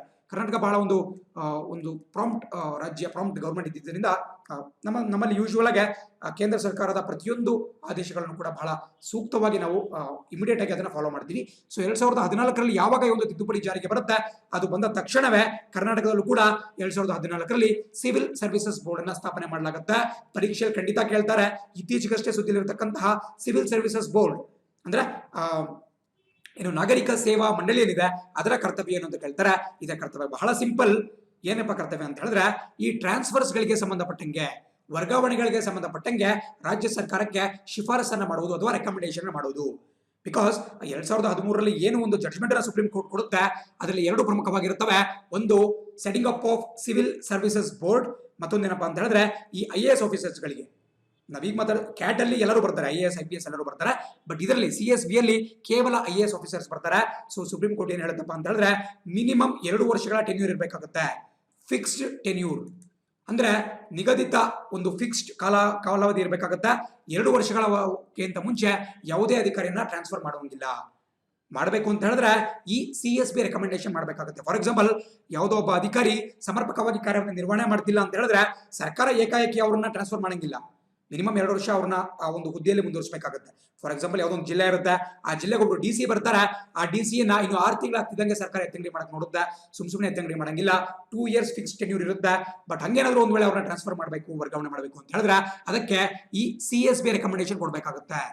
ಸೊ ನಿಮಗೆ ಗೊತ್ತಾಯ್ತು, ನಾನು ಆಗಲೇ ಡಿಸ್ಕಸ್ ಮಾಡ್ತಾ CATಯ ಒಂದು ಅಧಿಕಾರ ಏನು ಅಂತ ಹೇಳಿದೆ ನಿಮಗೆ. CATಯ ಕರ್ತವ್ಯ ಏನು, ಈಗ CSBಯ ಕರ್ತವ್ಯ ಏನು ಅಂತ ಹೇಳಿದ್ರೆ CSBಯ ಕರ್ತವ್ಯ ಏನಪ್ಪಾ ಅಂತ ಹೇಳಿದ್ರೆ ಈ ಟ್ರಾನ್ಸ್ಫರ್ಸ್ ಮತ್ತು ವರ್ಗಾವಣೆಗೆ ಸಂಬಂಧಪಟ್ಟಂಗೆ ಸರ್ಕಾರಕ್ಕೆ ಶಿಫಾರಸನ್ನ ಮಾಡತಕ್ಕಂತಹದ್ದು. ಬಟ್ CAT ಬೇರೆ ಆಗುತ್ತೆ. CAT ಸರ್ಕಾರಕ್ಕೆ ಶಿಫಾರಸ್ ಮಾಡಲ್ಲ, ಬದಲಾಗಿ ಸರ್ಕಾರ ತೆಗೆದುಕೊಂಡಂತಹ ನಿರ್ಧಾರ ಸರಿಯಾಗಿದೆಯೋ ಇಲ್ಲೋ ಅಂತ ಹೇಳಿ ಒಂದ್ ವೇಳೆ ಯಾರಾದ್ರೂ ಅಧಿಕಾರಿಗಳು ಕಂಪ್ಲೇಂಟ್ ಮಾಡಿದ್ರೆ ಅದ್ರ ವಿರುದ್ಧ ಅದು ಅಡ್ಜುಡಿಕೇಟ್ ಮಾಡುತ್ತೆ. ಅದನ್ನ ಅದಕ್ಕೆ ಜಡ್ಜ್ಮೆಂಟ್ ಅನ್ನ ಕೊಡುತ್ತೆ. ಬಟ್ ಅದಕ್ಕೆ ಸಂಬಂಧಪಟ್ಟಂಗೆ ಸರ್ಕಾರಕ್ಕೆ ಮುಂಚೆನೆ ಸರ್ ಇಂಥವ್ರನ್ನ ಈ ಭಾಗಕ್ಕೆ ಟ್ರಾನ್ಸ್ಫರ್ ಮಾಡಿ, ಇವ್ರನ್ನ ಈ ಭಾಗಕ್ಕೆ ಟ್ರಾನ್ಸ್ಫರ್ ಮಾಡಿ ಅಥವಾ ಪೋಸ್ಟಿಂಗ್ ಮಾಡಿ ಅಂತ ಹೇಳಿ ಆ ಒಂದು ಸಜೆಷನ್ ಅನ್ನ, ಅಡ್ವೈಸಸ್ ಅನ್ನ ಕೊಡ್ತಕ್ಕಂತಹದ್ದು ಸಿವಿಲ್ ಸರ್ವಿಸಸ್ ಬೋರ್ಡ್. ಸೊ ಇದು ಯಾಕೆ ಸ್ಥಾಪನೆ ಆಯಿತು ಅಂತ ನಿಮಗೆ ಗೊತ್ತಾಯ್ತು. ಸರ್ಕಾರ ತಿದ್ದುಪಡಿ ಮಾಡಿತು. ತಿದ್ದುಪಡಿ ಸುಮ್ಮನೆ ಮಾಡಲಿಲ್ಲ, 2013ರ ಜಡ್ಜ್ಮೆಂಟ್ಗೆ ಬೇಸಿಸ್ ಆಗಿ ಅದನ್ನ ತಿದ್ದುಪಡಿ ಮಾಡಿತು. ಸೊ ಐ ಥಿಂಕ್ ಸ್ವಲ್ಪ ನಿಮಗೆ ಸ್ಟ್ರೆಸ್ಫುಲ್ ಆಗ್ತಿರ್ಬೋದು, ಬಟ್ ಅದನ್ನು ಕೂಡ ಸ್ವಲ್ಪ ಗಮನ ಇಟ್ಬಿಟ್ಟು ಕೇಳಿಸ್ಕೊಂಡ್ರೆ ನಿಮಗೆ ಅರ್ಥ ಆಗುತ್ತೆ. ಸೊ ಇದು ಕಂಪ್ಲೀಟ್ ನಿಮಗೆ CATಗೆ ಸಂಬಂಧಪಟ್ಟಂಗೆ, ಜೊತೆಗೆ CSB ಅಂತ ಒಂದು ಹೊಸ ವರ್ಡ್ ಏನು ಕಾಣಿಸ್ಕೊಳ್ತು ಅದಕ್ಕೆ ಸಂಬಂಧಪಟ್ಟಂಗೆ. ಸೊ ಬೇಸಿಕಲಿ ಇವತ್ತಿನ ಜಡ್ಜ್ಮೆಂಟ್ ಏನಪ್ಪಾ, ನಮ್ಮ ಸುಪ್ರೀಂ ಕೋರ್ಟ್ ನಮ್ಮ CAT ಸೆಂಟ್ರಲ್ ಅಡ್ಮಿನಿಸ್ಟ್ರೇಟಿವ್ ಟ್ರಿಬ್ಯುನಲ್, ಅದು ಬೆಂಗಳೂರಲ್ಲಿ ಕೂಡ ಒಂದು ಬೆಂಚ್ ಕಾಣಿಸ್ಕೊಳ್ಳುತ್ತೆ. ಅದ್ರದ್ದು ನಮ್ಮ ಹೈಕೋರ್ಟ್ ಏನಿದೆ ಆ ಹೈಕೋರ್ಟ್ ನ ಪಕ್ಕದಲ್ಲೇ, ಹೈಕೋರ್ಟ್ ನ ಒಳಗಡೆ ಈ CAT ಬೆಂಚ್ ಕೂಡ ಕಾಣಿಸ್ಕೊಳ್ಳುತ್ತೆ. ಸೊ ಅಲ್ಲಿನ ನಮ್ಮ ಕರ್ನಾಟಕ CAT ಬೆಂಚ್ ಏನಿದೆ ಅದರ ಮೊರೆಯನ್ನ B ಶರತ್ ಅವರು ಹೋಗಿದ್ರು. ಸೊ ಅವರ ಕೇಸನ್ನ ಹಿಯರ್ ಮಾಡ್ಬೇಕಾದ್ರೆ ಸುಮ್ಮನೆ ಅದಂಗೆ ನೀವು ಟ್ರಾನ್ಸ್ಫರ್ ಮಾಡಿದ್ರಿ ಒಂದೇ ತಿಂಗಳಿಗೆ, ನಿಮಗೆ CAT ಏನಾದ್ರು ಶಿಫಾರಸನ್ನ ಮಾಡಿದ್ದ, ರೆಕಮೆಂಡೇಶನ್ ಕೊಟ್ಟಿದ್ದ ಅಂತ ಕೇಳಿದಾಗ ನಮ್ಮ ಒಂದು ವಿಷಯ ಗೊತ್ತಾಯ್ತು. ಏನಪ್ಪಾ ಅಂದ್ರೆ ಕರ್ನಾಟಕದಲ್ಲಿ CATನ ಸ್ಥಾಪನೆ ಮಾಡಿದ್ರು ಕೂಡ, CAT ಅಲ್ಲ, CSB civil services board. So civil services board ಅನ್ನ ಸ್ಥಾಪನೆ ಮಾಡಿದ್ರು ಕೂಡ ಅದನ್ನ ಅಬೇಯನ್ಸ್ ಅಲ್ಲಿ ಇಟ್ಟಿದ್ರು. ಅಂದ್ರೆ ಅದನ್ನ ಯೂಸ್ ಮಾಡ್ತಾ ಇರಲಿಲ್ಲ, ಅದನ್ನ ಬ್ಯಾಕ್ ಬರ್ನರ್ ಅಲ್ಲಿ ಹಿನ್ನೆಲೆಯಲ್ಲಿ ಇಟ್ಟಿದ್ರು. ಸರ್ಕಾರವೇ ಏಕಾಏಕಿ ತೀರ್ಮಾನವನ್ನು ಕೈಗೊಳ್ತಿತ್ತು. ಸೊ ಅದಕ್ಕೆ ನಮ್ಮ CAT ಒಂದು ಚಾರ್ಟಿಯೇಟ್ ಅನ್ನ ಬೀಸಿದೆ. ಏನಪ್ಪಾ ಅಂತ ಹೇಳಿದ್ರೆ ಇನ್ಮುಂದೆ ಯಾವುದೇ ಶಿಫಾರಸುಗಳು ಅಂದ್ರೆ ಯಾವುದೇ ಟ್ರಾನ್ಸ್ಫರ್ಸ್ಗಳು ಆಗಬೇಕು ಅಂತ ಹೇಳಿದ್ರೆ ನೀವು ಅದಕ್ಕೆ ಮುಂಚಿತವಾಗಿ ಈ CSB civil services board CSB ಏನಿದೆ ಅದರ ಒಂದು ಶಿಫಾರಸನ್ನ ಪರಿಗಣನೆ ಮಾಡಬೇಕು ಅಂತ ಹೇಳಿದ್ದಾರೆ. ಅಂಡ್ ಏನ್ ಮಾಡಿದಾರಪ್ಪ ಅಂತ ಹೇಳಿದ್ರೆ ಈ ಶರತ್ ಅವರ ಕೇಸನ್ನ ಕರ್ನಾಟಕದಲ್ಲಿರ್ತಕ್ಕಂತಹ CSB ಅದನ್ನ it has to look into it. ಅದರ ಬಗ್ಗೆ ನೋಡ್ಬಿಟ್ಟು ಒಂದ್ ವೇಳೆ ನಿಜವಾಗ್ಲೂ ಕಾರಣ ಇದ್ರೆ ಮಾತ್ರ ಟ್ರಾನ್ಸ್ಫರ್ ಮಾಡಬೇಕು, ಇಲ್ಲ ಅಂತ ಹೇಳಿದ್ರೆ ವಾಪಸ್ ಅವ್ರನ್ನ ಆ ಸ್ಥಾನಕ್ಕೆ ರೀಇನ್ಸ್ಟೇಟ್ ಮಾಡಬೇಕು ಅಂತೇಳಿ ಹೇಳಬೇಕು ಅಂತೇಳಿ CAT ಹೇಳಿದೆ. ಸೊ ಸ್ವಲ್ಪ ಸ್ಟ್ರೆಸ್ಫುಲ್ ಇರಬಹುದು, ಬಟ್ ಸ್ಟಿಲ್ ಬಹಳ ಪ್ರಮುಖವಾಗಿರ್ತಕ್ಕಂಥ ಒಂದು ಇನ್ಫಾರ್ಮೇಶನ್. ಈ ಬಗ್ಗೆ ನಿಮಗೆ ನಾನು ಈಗ ಏನು ಡಿಸ್ಕಸ್ ಮಾಡಿದೆ ಅವೆಲ್ಲ ಡಿಸ್ಕಷನ್ ಅವೆಲ್ಲ ಮ್ಯಾಟರ್ನ ಇಲ್ಲಿ ಇನ್ಕ್ಲೂಡ್ ಮಾಡ್ಕೊಂಡಿದ್ದೇನೆ, ನೋಟ್ಸ್ ಮಾಡ್ಕೊಳ್ಬಹುದು. ಅಂಡ್ ಆರ್ಟಿಕಲ್ 323A ಕೂಡ ಬಹಳ ಪ್ರಮುಖವಾಗಿ ಇರುತ್ತೆ, ಅದು ಕೂಡ ಗೊತ್ತಿರಬೇಕಾಗುತ್ತೆ. ಅಂಡ್ ಅದನ್ನ ಬಿಟ್ಬಿಟ್ಟು ಮುಂದಿನ ಸುದ್ದಿಯತ್ತ ಗಮನ ಹರಿಸ್ತಾ ಹೋಗೋದಾದ್ರೆ ಸುದ್ದಿ ಹೇಳುತ್ತೆ, Barack Obama's Kenyan granny dies age 99. Barack Obama ಅವರು ನಿಮಗೆಲ್ಲ ಗೊತ್ತಿರೋ ಪ್ರಕಾರ ಆಫ್ರಿಕನ್ ಅಮೆರಿಕನ್. ಅವರು ಅಮೆರಿಕದ ಮೊಟ್ಟ ಮೊದಲ ಕಪ್ಪು ವರ್ಣೀಯ ಪ್ರಧಾನಿ ರಾಷ್ಟ್ರಪತಿ ಆಗಿದ್ರು ಅಥವಾ ಅಮೆರಿಕದ ಅಧ್ಯಕ್ಷ ಆಗಿದ್ರು. ಅವರು ಆಫ್ರೋ ಅಮೆರಿಕನ್ ಅಂದ್ರೆ ಆಫ್ರಿಕಾದ ಮೂಲ, ಅವರ ಕುಟುಂಬ ಮೂಲತಃ ಆಫ್ರಿಕಾ ಭಾಗದಿಂದ ವಲಸೆ ಬಂದಿತ್ತು. ಸೊ ಆಫ್ರೋ ಅಮೆರಿಕನ್ ಅಂತ ಕರಿತೀವಿ. ಯಾವ ರೀತಿ ಭಾರತೀಯ ಮೂಲದವ್ರನ್ನ ಇಂಡೋ ಅಮೆರಿಕನ್ ಅಂತ ಕರಿತೀವಿ, ಅದೇ ರೀತಿ ಆಫ್ರಿಕನ್ ಮೂಲದ ಅಮೆರಿಕನ್ರನ್ನ ಆಫ್ರೋ ಅಮೆರಿಕನ್ ಅಂತ ಕೂಡ ಕರೆಯಲಾಗುತ್ತೆ ಅಥವಾ ಆಫ್ರಿಕನ್ ಅಮೆರಿಕನ್ ಅಂತ ಕೂಡ ಕರೆಯಲಾಗುತ್ತೆ. ಸೊ ಈ ಭಾಗದಲ್ಲಿ ಕಾಣಿಸ್ತಾ ಇದೆ ಬರಾಕ್ ಒಬಾಮಾ ಅವರ ಅಜ್ಜಿ, ಗ್ರ್ಯಾಂಡ್ ಮದರ್ ಅಥವಾ ಗ್ರ್ಯಾನಿ ಅಂತ ನಾವೇನು ಕರಿತೀವಿ, ಸಾರಾ ಒಬಾಮಾ ಅಂತ ಹೇಳಿ. ಸಾರಾ ಒಬಾಮಾ ಅವರ ಅಜ್ಜಿ, ಗ್ರ್ಯಾಂಡ್ ಮದರ್, ಅವರು ನಿನ್ನೆ ಅಷ್ಟೇ ಮೃತಪಟ್ಟಿದ್ದಾರೆ. ಸುಮಾರು 99 ವರ್ಷ ವಯಸ್ಸಾಗಿದ್ದು. ಮೂಲತಃ ಅವರು ಕೀನ್ಯಾ ದೇಶದವರು. ಸೊ ನಿಮಗೆ ಗೊತ್ತಾಗ್ತಿದೆ ಒಬಾಮಾ ಅವರ ಬೇರುಗಳು, ಒಬಾಮಾಸ್ ರೂಟ್ಸ್ ಆರ್ ಇನ್ ಕೀನ್ಯಾ. ಅಮೆರಿಕಾದಂತಹ ದೊಡ್ಡ ದೇಶದ, ಪ್ರಪಂಚದ ದೊಡ್ಡಣ್ಣ, ವಿಶ್ವದ ದೊಡ್ಡಣ್ಣ ಅಂತಾನೆ ಕರೆಸಿಕೊಳ್ಳುವಂತಹ ಅಮೆರಿಕಾದ ಅಧ್ಯಕ್ಷ ಪಟ್ಟಕ್ಕೆ ಈ ಒಂದು ಭಾರಿ ಬಡತನ ಇರತಕ್ಕಂತಹ ಒಂದು ಚಿಕ್ಕ ದೇಶವಾಗಿರ್ತಕ್ಕಂತಹ ಕೀನ್ಯಾ ಮೂಲದ, ಕೀನ್ಯಾದಲ್ಲಿ ತನ್ನ ಬೇರುಗಳನ್ನ ಹೊಂದಿರತಕ್ಕಂಥ ವ್ಯಕ್ತಿ ಅಮೆರಿಕದ ಅಧ್ಯಕ್ಷ ಆಗ್ತಾರೆ ಅಂತ ಹೇಳಿದ್ರೆ ಅದು ಡೆಫಿನೆಟ್ಲಿ ಒಂದು ಡೆಮೋಕ್ರೆಟಿಕ್ ಪ್ರೊಸೆಸ್ಗೆ ಸಂದಂತಹ ಜಯ ಅಂತಾನೆ ಹೇಳ್ಬಹುದು. ಸೊ ಡೆಮೋಕ್ರಸಿ ಇರೋ ಕಾರಣದಿಂದ, ಪ್ರಜಾಪ್ರಭುತ್ವ ಇರೋ ಕಾರಣದಿಂದ ಯಾರು ಏನ್ ಬೇಕಾದ್ರೂ ಆಗಬಹುದು. ಇಲ್ಲಿ ಯಾರು ದೊಡ್ಡವರಲ್ಲ, ಯಾರು ಚಿಕ್ಕವರಲ್ಲ, ಪ್ರತಿಯೊಬ್ಬರು ಕೂಡ ಸಮಾನರು ಅಂತ ಹೇಳಿ ಇದೇ ಒಂದು ಎಕ್ಸಾಂಪಲ್ ತೋರಿಸುತ್ತೆ. ಅಂಡ್ ಭಾರತದಲ್ಲೂ ಕೂಡ ಒಂದು ವೈಬ್ರೆಂಟ್ ಡೆಮೋಕ್ರಸಿ ಇರೋ ಕಾರಣದಿಂದ ಪ್ರಸಕ್ತವಾಗಿ ನಮ್ಮ ಪ್ರೈಮ್ ಮಿನಿಸ್ಟರ್ ಯಾರು, ಅವರು ಕೂಡ ಒಬ್ಬ ಚಾಯ್ವಾಲ, ಒಬ್ಬ ಟೀ ಮಾರ್ಕೊಂಡಿದ್ದಂತಹ ಒಬ್ಬ ಬಡ ಕುಟುಂಬದಿಂದ ಬಂದಂತಹ ಒಬ್ಬ ಹಂಬಲ್ ವ್ಯಕ್ತಿತ್ವ ಇರುವ ವ್ಯಕ್ತಿ ಇವತ್ತು ಭಾರತದಂತಹ ದೊಡ್ಡ ದೇಶದ 120-130 ಕೋಟಿ ಜನಸಂಖ್ಯೆ ಇರುವಂತಹ ದೇಶದ ಪ್ರಧಾನಿ ಆಗ್ತಾರೆ ಅಂತ ಹೇಳಿದ್ರೆ ಡೆಮೋಕ್ರಸಿಗೆ ನಾವೆಷ್ಟು ಒಂದು ರೆಸ್ಪೆಕ್ಟ್ ಕೊಡಬೇಕು ಅಂತ ಹೇಳಿ ಗೊತ್ತಾಗುತ್ತೆ. ಅದೇ ನೀವು ಚೀನಾದಂತಹ ದೇಶಗಳಲ್ಲಿ, ರಷ್ಯಾದಂತಹ ದೇಶಗಳಲ್ಲಿ ನೋಡಿದ್ರೆ ಖಂಡಿತ ಗೊತ್ತಾಗುತ್ತೆ ನಿಮಗೆ ಯಾವ ರೀತಿ ಚೀನಾದಲ್ಲಿ ಅಧಿಕಾರವನ್ನು ದುರುಪಯೋಗ ಪಡಿಸ್ಕೊಳ್ತಾರೆ. ಶಿ ಜಿನ್ಪಿಂಗ್ ಪ್ರಸಕ್ತವಾಗಿ ಚೀನಾದ ಅಧ್ಯಕ್ಷ. ಅದೇ ರೀತಿ ನೀವು ರಷ್ಯಾದ ಅಧ್ಯಕ್ಷ ನೋಡಿದ್ರೆ ವ್ಲಾದಿಮಿರ್ ಪುಟಿನ್, ಅವರು ಕೂಡ ಬಹಳಷ್ಟು ವರ್ಷಗಳಿಂದ 12-16 ವರ್ಷಗಳ ಹಿಂದಿನಿಂದನೂ ಕೂಡ ಆ ದೇಶದ ಅಧ್ಯಕ್ಷತೆಯನ್ನು ಹೊಂದಿದ್ದಾರೆ. 12 ಇಯರ್ಸ್, ಅದಕ್ಕಿಂತ ಮುಂಚೆ 4 ಇಯರ್ಸ್ ಅಲ್ಲಿ ಪ್ರೈಮ್ ಮಿನಿಸ್ಟರ್ ಕೂಡ ಆಗಿದ್ರು. ಸೊ ಹೀಗೆ ನಿಮಗೆ ಗೊತ್ತಾಗುತ್ತೆ ಯಾಕೆ ಡೆಮೋಕ್ರಸಿ ಬಹಳ ಪ್ರಮುಖವಾಗಿರುತ್ತೆ, ಯಾಕೆ ಆಧುನಿಕ ಒಂದು ಚಿಂತನೆಗಳಲ್ಲಿ ಡೆಮೋಕ್ರಸಿಗೆ ಬಹಳ ಮುಖ್ಯವಾದಂತಹ ಒಂದು ಮಹತ್ವಕಾರಿ ಒಂದು ಪೊಸಿಷನ್ ಕೊಡ್ತಾರೆ ಅಂತ ಹೇಳಿ ಗೊತ್ತಿರಬೇಕಾಗುತ್ತೆ. ಸ್ವಲ್ಪ ಫಿಲಾಸಫಿಕಲ್ ಆಗಿ ಡಿಸ್ಕಷನ್ ಮಾಡಿದ್ವಿ ಅಷ್ಟೇ, ಸೊ ದಟ್ ನಿಮಗೆ PSI SIಗೂ ಕೂಡ ಹೆಲ್ಪ್ ಆಗಬೇಕಾಗುತ್ತೆ, ಇಂತಹ ಕಂಟೆಂಟ್ ಇನ್ಕ್ಲೂಡ್ ಮಾಡ್ಕೋಬೇಕಾಗುತ್ತೆ. ಬಟ್ ಇವತ್ತು ಸುದ್ದಿ ಹೇಳೋದಾದ್ರೆ ಸಾರಾ ಒಬಾಮಾ ಅವರು ತೀರ್ಕೊಂಡಿದ್ದಾರೆ. 99 ವರ್ಷ ವಯಸ್ಸಾಗಿತ್ತು. ಕೀನ್ಯಾ ಮೂಲದವರು. ಬರಾಕ್ ಒಬಾಮಾ ಅವರ ತಾಯಿ, ಅವರ ಅಜ್ಜಿ ಆಗಿದ್ರು. ಎಕ್ಸಾಮ್ ಡೈರೆಕ್ಟ್ ಆಗಿ ಕೇಳಲ್ಲ, ಬಟ್ ಸುಮ್ಮನೆ ಆ ಒಂದು ಡೀಟೇಲ್ಸ್ ನಿಮಗೆ ತೋರಿಸ್ತಾ ಇದ್ದೀನಿ. ಅದೇ ರೀತಿ ಮುಂದಿನ ಚಿಕ್ಕ ಸುದ್ದಿ ಕಾಣಿಸ್ಕೊಳ್ತಾ ಇದೆ, ship that block Suez canal finally free. ನಿಮಗೆಲ್ಲ ಗೊತ್ತಿತ್ತು MV ಎವರ್ ಗಿವನ್ ಹೆಸರು ಬಹಳ ಪ್ರಮುಖವಾಗುತ್ತೆ, ಖಂಡಿತ ಕೇಳ್ತಾರೆ. ಯೂಶುವಲ್ ಆಗಿ PC ಪರೀಕ್ಷೆಗಳಂತಹ ಪ್ರಶ್ನೆಗಳು ಕೇಳ್ತಿರ್ತಾರೆ. ಇತ್ತೀಚೆಗಷ್ಟೇ ಸಾಕಷ್ಟು ಸುದ್ದಿ ಮಾಡಿದಂತಹ ಹಡಗಿನ ಹೆಸರೇನು, ಸುಯಸ್ ಕಾಲುವೆಯಲ್ಲಿ ಸಿಲುಕಿಕೊಂಡು ಸಾಕಷ್ಟು ಸಂಚಾರಕ್ಕೆ ಅಡಚಣೆ ಉಂಟು ಮಾಡಿದಂತಹ ಹಡಗಿನ ಹೆಸರೇನು ಅಂತ ಹೇಳಿದ್ರೆ ನೀವು MV ಎವರ್ ಗಿವನ್ ಅಂತ ಟಿಕ್ ಮಾಡಬೇಕಾಗುತ್ತೆ. Very very important. ಇದು ಆ ಒಂದು ಹಡಗಿಗೆ ಇದ್ದಂತಹ ಹೆಸರು. ಒಂದು ಕಾರ್ಗೋ ಶಿಪ್ ಅಂದ್ರೆ ಈ ಸಾಮಾನು ಸರಂಜಾಮುಗಳನ್ನ ಸಾಗಾಟ ಮಾಡತಕ್ಕಂಥ ಒಂದು ಹಡಗಾಗಿತ್ತು. ಇದು ಈ ಸುಯಸ್ ಕಾಲುವೆ, ಅವತ್ತೆಲ್ಲ ಕಂಪ್ಲೀಟ್ ಡಿಸ್ಕಷನ್ ಮಾಡಿದ್ದೇನೆ, ನಿಮಗೆ ಮ್ಯಾಪ್ ಅನ್ನ ತೋರಿಸಿದೆ. ಸುಯಸ್ ಕಾಲುವೆನ ಯಾರು ಯಾವಾಗ ಬಿಲ್ಡ್ ಮಾಡಿದ್ರು, ಯಾಕೆ ಅದು ಬಹಳ ಪ್ರಮುಖ, ಅದೆಲ್ಲ ನಿಮಗೆ ಡಿಸ್ಕಸ್ ಮಾಡಿದ್ದೇನೆ. ಸೊ ಆ ಸುಯಸ್ ಕಾಲುವೆ ಅದು ಸಿಲುಕೊಂಡ್ಬಿಟ್ಟಿತ್ತು. ಅಲ್ಲಿ ಅದು ಅಲ್ಲಿ ಸಂಚರಿಸ್ಕೊಂಡು ಹೋಗ್ಬೇಕಾದ್ರೆ ಒಂದು ಸ್ಯಾಂಡ್ ಸ್ಟಾರ್ಮ್ ಬರುತ್ತೆ. ಈ ಮರಳಿನ ಒಂದು ಬಿರುಗಾಳಿ ಬೀಸುತ್ತೆ. ಆ ಬಿರುಗಾಳಿಯ ಹೊಡೆತಕ್ಕೆ ಸಿಲುಕಿದಂತಹ ಈ ಒಂದು MV ಎವರ್ ಗ್ರೀನ್ ಹೋಗ್ಬಿಟ್ಟು ಆ ಒಂದು ಬ್ಯಾಂಕ್ಗೆ, ಆ ಒಂದು ದಂಡೆಗೆ ಡಿಕ್ಕಿ ಹೊಡೆದು ಅಡ್ಡ ನಿಂತ್ಕೊಳ್ಳುತ್ತೆ. ಒಂದು ಫೋಟೋ ಕೂಡ ನಿಮಗೆ ನೆಕ್ಸ್ಟ್ ತೋರಿಸ್ತೀನಿ ನಾನು. ಸೊ ಹಾಗಾಗಿ ಅಲ್ಲಿನ ಒಂದು ಸಂಚಾರಕ್ಕೆ ಅಡಚಣೆ ಉಂಟಾಗ್ಬಿಟ್ಟಿತ್ತು. 300ಕ್ಕೂ ಅಧಿಕ ಶಿಪ್ಗಳು ಅಲ್ಲಿ ವೇಟಿಂಗ್ ಅಲ್ಲಿ ಇದ್ವು. ಬಟ್ ಕೊನೆಗೂ 1 ವಾರಗಳ ಕಾಲ ಹರಸಾಹಸ ಮಾಡಿ ಬೇರೆ ಬೇರೆ ಟಗ್ ಬೋಟ್ಗಳ ಸಹಾಯದಿಂದ ಅದನ್ನ ವಾಪಸ್ ಸಮಸ್ಥಿತಿಗೆ ತೆಗೆದುಕೊಂಡು ಬರುವಂತಹ ಕೆಲಸ ನಡೆದಿದೆ. So very important news. Ship that block Suez canal finally free. So ಅದರ ಹೆಸರನ್ನ ಕೇಳ್ಬೋದು, ಅದು ಯಾವ ದೇಶಕ್ಕೆ ಸೇರಿದೆ ಅಂತ ಕೇಳ್ಬೋದು. ಅದನ್ನ ತೈವಾನ್ ಓನ್ಡ್. ತೈವಾನ್ ನಿಮಗೆಲ್ಲ ಗೊತ್ತು, ಅವತ್ತು ಹೇಳಿದ್ದೆ ಚೈನೀಸ್ ತೈಪೆ ಅಂತ ನಾವೇನು ಕರಿತೀವಿ. ತೈವಾನ್ ದೇಶ, ಅದನ್ನ ಚೈನಾ ನನ್ನದೇ ಒಂದು ಭಾಗ ಅಂತ ಕರೆಯುತ್ತೆ, ಬಟ್ ತೈವಾನ್ ಹೇಳ್ಕೊಳ್ಳೋದು ನಾವು ಒಂದು ಸ್ವಾಯತ್ತ ದೇಶ ಅಂತ ಹೇಳಿ. ಸೊ ಆ ಒಂದು ತೈವಾನ್ನ ಒಂದು ಮೂಲದ ಕಂಪನಿ ಇದನ್ನ ಆಪರೇಟ್ ಮಾಡ್ತಾ ಇತ್ತು. ಎವರ್ ಗ್ರೀನ್ ಅಂತ ಹೇಳಿ ಕಂಪನಿ ಹೆಸರು. ಬಟ್ ಶಿಪ್ಪಿನ ಹೆಸರು ಕೇಳ್ತಾರೆ, ಕಂಪನಿ ಹೆಸರು ನಿಮಗೆ ಕೇಳಲ್ಲ. ಶಿಪ್ಪಿನ ಹೆಸರು MV ever given. Ever green ಅಂದ್ರೆ ಅದನ್ನ ಆಪರೇಟ್ ಮಾಡುವಂತಹ ಒಂದು ಕಂಪನಿ ಹೆಸರು ಅಷ್ಟೇ. ಸೊ ಆ ಡಿಫ್ರೆನ್ಸ್ ನಿಮ್ಗೆ ಗೊತ್ತಿರಬೇಕಾಗತ್ತೆ. ಸೊ ಈ ಭಾಗದಲ್ಲಿ ಕೂಡ ನಿಮಗೆ ಒಂದು ಇಮೇಜ್ ಕಾಣಿಸ್ಕೊಳ್ತಾ ಇದೆ, ಯಾವ ರೀತಿ ಅದು ನಿಮಗೆ ಲಾಡ್ಜ್ ಆಗಿದೆ ಅಂತ ಹೇಳಿ. ವಾಪಸ್ ಬಂದ್ಬಿಟ್ಟು ನಿಮಗೆ ತೋರಿಸ್ತೀನಿ ಒಂದ್ಸರಿ. ನೋಡಿ ಕಾಣಿಸ್ಕೊಳ್ತಾ ಇದೆ. ಸೊ ಈ ಎರಡು ಭಾಗದಲ್ಲಿ ಏನು ಕಾಣಿಸ್ಕೊಳ್ತಾ ಇದೆ, ಮರಳಿನ ದಂಡೆಗಳು. ಇದು ಈಜಿಪ್ಟ್ ದೇಶದಲ್ಲಿ ಬರ್ತಕ್ಕಂತಹ ಸೂಯೆಸ್ ಕಾಲುವೆ. ಮಿಡ್ಲಲ್ಲಿ ಏನು ವಾಟರ್ ಬಾಡಿ ಇದೆ, ಇದೇ ಸೂಯೆಸ್ ಕಾಲುವೆ ಅಥವಾ ಸೂಯೆಸ್ ಕ್ಯಾನಲ್. ಅಲ್ಲಿ ಸ್ಟ್ರೈಟ್ ಹೋಗಬೇಕಾಗಿತ್ತು, ಬಟ್ ಈ ಕಡೆಯಿಂದ ನಿಮಗೆ ಈ ಒಂದು ಸ್ಯಾಂಡ್ ಸ್ಟಾರ್ಮ್, ಮರಳಿನ ಬಿರುಗಾಳಿ ಬೀಸಿದ್ರಿಂದ ಇದರ ಒಂದು ಮುಂಭಾಗ ಆ ಒಂದು ಹೊಡೆತಕ್ಕೆ ಸಿಲುಕ್ಬಿಟ್ಟು ಆ ರೈಟ್ ಸೈಡ್ ಬಲಭಾಗಕ್ಕೆ ಬೆಂಡ್ ಆಗುತ್ತೆ. ಬಲಭಾಗಕ್ಕೆ ಬೆಂಡಾಗಿ ಈ ಒಂದು ದಂಡೆ ಏನು ಕಂಡುಬರುತ್ತೆ ನಿಮಗೆ, ಈ ಕಾಲುವೆಯ ದಂಡೆ ಏನು ಕಂಡುಬರುತ್ತೆ, ಅದಕ್ಕೆ ಡಿಕ್ಕಿ ಹೊಡೆದು ನಿಂತ್ಕೊಂಡ್ಬಿಡುತ್ತೆ. ಸೊ ಅದನ್ನ ಎಷ್ಟು ಮುಂದಕ್ಕೂ ಕೂಡ ಹೋಗೋಕ್ಕಾಗಲ್ಲ, ಹಿಂದಕ್ಕೂ ಕೂಡ ಬರೋಕ್ಕಾಗಲ್ಲ. ಸೊ ಹಾಗಾಗಿ ಸಾಕಷ್ಟು ಕಷ್ಟ ಉಂಟಾಗಿದ್ದು. ಸೊ ಏನ್ ಮಾಡಿದ್ರಪ್ಪ ಅಂತ ಹೇಳಿ ಇಲ್ಲಿ ಟಗ್ ಬೋಟ್ಗಳು ಕಾಣಿಸ್ಕೊಳ್ತಾ ಇದ್ದಾವೆ. ಟಗ್ ಬೋಟ್ ಅಂತೇಳಿ ಚಿಕ್ಕ ಪುಟ್ಟ ಬೋಟ್ಗಳು ಬರುತ್ತೆ. ಬಹಳ ಒಂದು ದೊಡ್ಡ ಒಂದು ಪವರ್ ಇರುವಂತಹ ಇಂಜಿನ್ಗಳನ್ನ ಫಿಕ್ಸ್ ಮಾಡಿ ಈ ಒಂದು ದೊಡ್ಡ ಶಿಪ್ಗೆ ಅದನ್ನ ಹಗ್ಗವನ್ನ ಕಟ್ಬಿಟ್ಟು ಈ ಕಡೆ ಎಳೆಯುವಂತಹ ಕೆಲಸ ನಡೆಯುತ್ತೆ. ಬಿಕಾಸ್ ಫ್ರಂಟಿಗೂ ಹೋಗಲ್ಲ, ಬ್ಯಾಕಿಗೂ ಬರಕ್ಕಲ್ಲ ಅಂದಾಗ ಈ ಭಾಗಕ್ಕೆ ಎಳಿಬೇಕಾಗುತ್ತೆ. ಸೊ ಎಳೆದು ಕೊನೆಗೂ ಒಂದು ಹೈ ಟೈಡ್ ಬಂತು, ಸ್ವಲ್ಪ ಸಮುದ್ರದಲ್ಲಿ ಉಬ್ಬರ ಉಂಟಾಯಿತು. ಉಬ್ಬರ ಉಂಟಾದಂತಹ ಸಮುದ್ರ ಅಂದ್ರೆ ಆ ಒಂದು ಕಾಲುವೆ, ಆ ಕಾಲುವೆಯಲ್ಲಿ ಉಬ್ಬರ ಉಂಟಾಗಿದ್ದಾಗ ಅದನ್ನೇ ಅಡ್ವಾಂಟೇಜ್ ಆಗಿ ತೆಗೆದುಕೊಂಡು ಇಮಿಡಿಯೇಟ್ ಆಗಿ ಟೆಕ್ ಬೋಟ್ಸ್ಗಳು ಈ ದಾರಿಯನ್ನ ಕ್ಲಿಯರ್ ಮಾಡುವಂತಹ ಕೆಲಸವನ್ನ ಮಾಡ್ತವೆ. ಸೊ ಹಾಗಾಗಿ ಆ ಒಂದು ಸೂಯೆಸ್ ಕಾಲುವೆ ಅದು ಫ್ರೀ ಆಗಿದೆ. ಸೊ ಖಂಡಿತ 100% ಸೂಯೆಸ್ ಕಾಲುವೆ ಬಗ್ಗೆ ಮತ್ತು MV ಎವರ್ ಗಿವನ್ ಬಗ್ಗೆ ಪ್ರಶ್ನೆ ಕೇಳ್ತಾರೆ. ಬಹಳ ಜನ ಕನ್ಫ್ಯೂಸ್ ಮಾಡ್ಕೊಳ್ತಾರೆ, ಇಲ್ಲಿ ಎವರ್ ಗ್ರೀನ್ ಅಂತ ಇದೆಯಲ್ಲ ಅಂತೇಳಿ. ಖಂಡಿತ ಎವರ್ ಗ್ರೀನ್ ಅಂತಿದೆ, ಬಟ್ ಎವರ್ ಗ್ರೀನ್ ಅಂತಕ್ಕಂಥದ್ದು ಆ ತೈವಾನ್ ಮೂಲದ ಕಂಪನಿ ಹೆಸರು ಅಷ್ಟೇ. ಆ ಕಂಪನಿ ಹೆಸರು ಎವರ್ ಗ್ರೀನ್, ಬಟ್ ಈ ಹಡಗಿನ ಹೆಸರು MV ever given. I think ಈ ಭಾಗದಲ್ಲಿ ಕಾಣಿಸ್ಕೊಳ್ತಾರೆ ಎವರ್ ಗಿವನ್ ಅಂತೇಳಿ ಆ ಹಡಗಿನ ಹೆಸರು ಕೂಡ ಕಾಣಿಸ್ಕೊಳ್ತಿದೆ. ನೋಡ್ತಾ ಇದ್ದೀರಾ ಯಾವ ರೀತಿ ಚಿಕ್ಕ ಚಿಕ್ಕ ವೆಸಲ್ಸ್ಗಳು, ಚಿಕ್ಕ ಚಿಕ್ಕ ಬಾಕ್ಸ್ಗಳಲ್ಲಿ ನಿಮಗೆ ಈ ಒಂದು ಕಂಟೈನರ್ಸ್ಗಳು ಕಾಣಿಸ್ಕೊಳ್ತಾ ಇದಾವೆ. ಅವೆಲ್ಲ ನೋಡಕ್ ಬಹಳ ಚಿಕ್ಕದಾಗಿ ಕಾಣ್ತವೆ, ಬಟ್ ತುಂಬಾ ದೊಡ್ಡದಾಗಿರ್ತಕ್ಕಂತಹ ಲಾರಿಗಳ ಒಂದು ಬಾಡಿ ಇರುವಷ್ಟು ದೊಡ್ಡದಿರ್ತಕ್ಕಂತಹ ಕಂಟೈನರ್ಸ್. ಅದರ ಒಳಗಡೆ ಸಾಮಾನು ಸರಂಜಾಮುಗಳನ್ನು ತುಂಬಿಸಿರಲಾಗುತ್ತೆ. ಅದನ್ನ ಕ್ರೇನ್ಗಳ ಸಹಾಯದಿಂದ ಲೋಡಿಂಗ್ ಮತ್ತು ಅನ್ಲೋಡಿಂಗ್ ಮಾಡಲಾಗುತ್ತೆ. ಬಹಳ ದೂರವನ್ನ ಬಹಳ ವೇಗವಾಗಿ ಕಡಿಮೆ ಖರ್ಚಿನಲ್ಲಿ ಕ್ರಮಿಸ್ತಕ್ಕಂಥ ಒಂದು ಮೆಥಡ್ ಅಂತ ಹೇಳಿದ್ರೆ, ಬಹಳ ವೇಗ ಅಂತಲ್ಲ, ಬಹಳ ಕಡಿಮೆ ಖರ್ಚು. ವೇಗ ಅಂತ ಹೇಳಿದ್ರೆ ನೀವು ಏರಿಯಲ್ ರೂಟಲ್ಲಿ ಹೋಗ್ಬೇಕಾಗುತ್ತೆ ಏರ್ಕ್ರಾಫ್ಟ್ಸ್ಗಳಲ್ಲಿ, ಬಟ್ ಬಹಳ ಕಡಿಮೆ ಖರ್ಚಿನಲ್ಲಿ ಹೋಗ್ಬೇಕು ಅಂತ ಹೇಳಿದ್ರೆ ಸಮುದ್ರ ಮಾರ್ಗವನ್ನು ಬಳಸ್ಕೋಬೇಕಾಗುತ್ತೆ. ಹಾಗಾಗಿ ಸೂಯೆಸ್ ಕಾಲುವೆ ಬಹಳ ಪ್ರಮುಖವಾಗಿರುತ್ತೆ.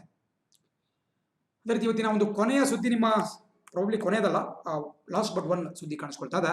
ಸೊ ಸುದ್ದಿ ಏನಪ್ಪಾ ಅಂತ ಹೇಳಿದ್ರೆ, NINL draws multiple EOIs for privatisation. So basically ಸುದ್ದಿ ನಮಗೆ ಅಷ್ಟೊಂದು ಇಂಪಾರ್ಟೆಂಟ್ ಅಲ್ಲ, ಇನ್ನು ಕೂಡ EOI ಅಂದ್ರೆ ಎಕ್ಸ್ಪ್ರೆಷನ್ ಆಫ್ ಇಂಟ್ರೆಸ್ಟ್ ಅಂತ ಕರಿತೀವಿ. ಅದು ನಿಮಗೆ ಇಷ್ಟೊಂದಿನ ಅವಶ್ಯಕತೆ ಇಲ್ಲ ಸದ್ಯಕ್ಕೆ, ಮುಂದಿನ ಕ್ಲಾಸ್ಗಳಲ್ಲಿ ಡಿಸ್ಕಸ್ ಮಾಡೋಣ.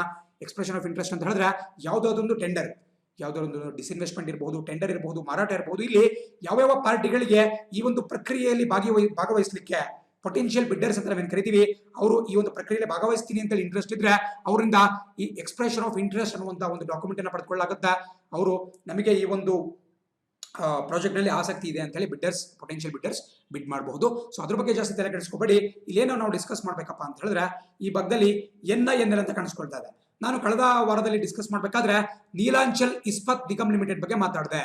NINL ಅಂತ ಹೇಳಿದ್ರೆ ನೀಲಾಂಚಲ್ ಇಸ್ಪತ್ ನಿಗಮ್ ಲಿಮಿಟೆಡ್. ಇಸ್ಪತ್ ಅಂದ್ರೇನು?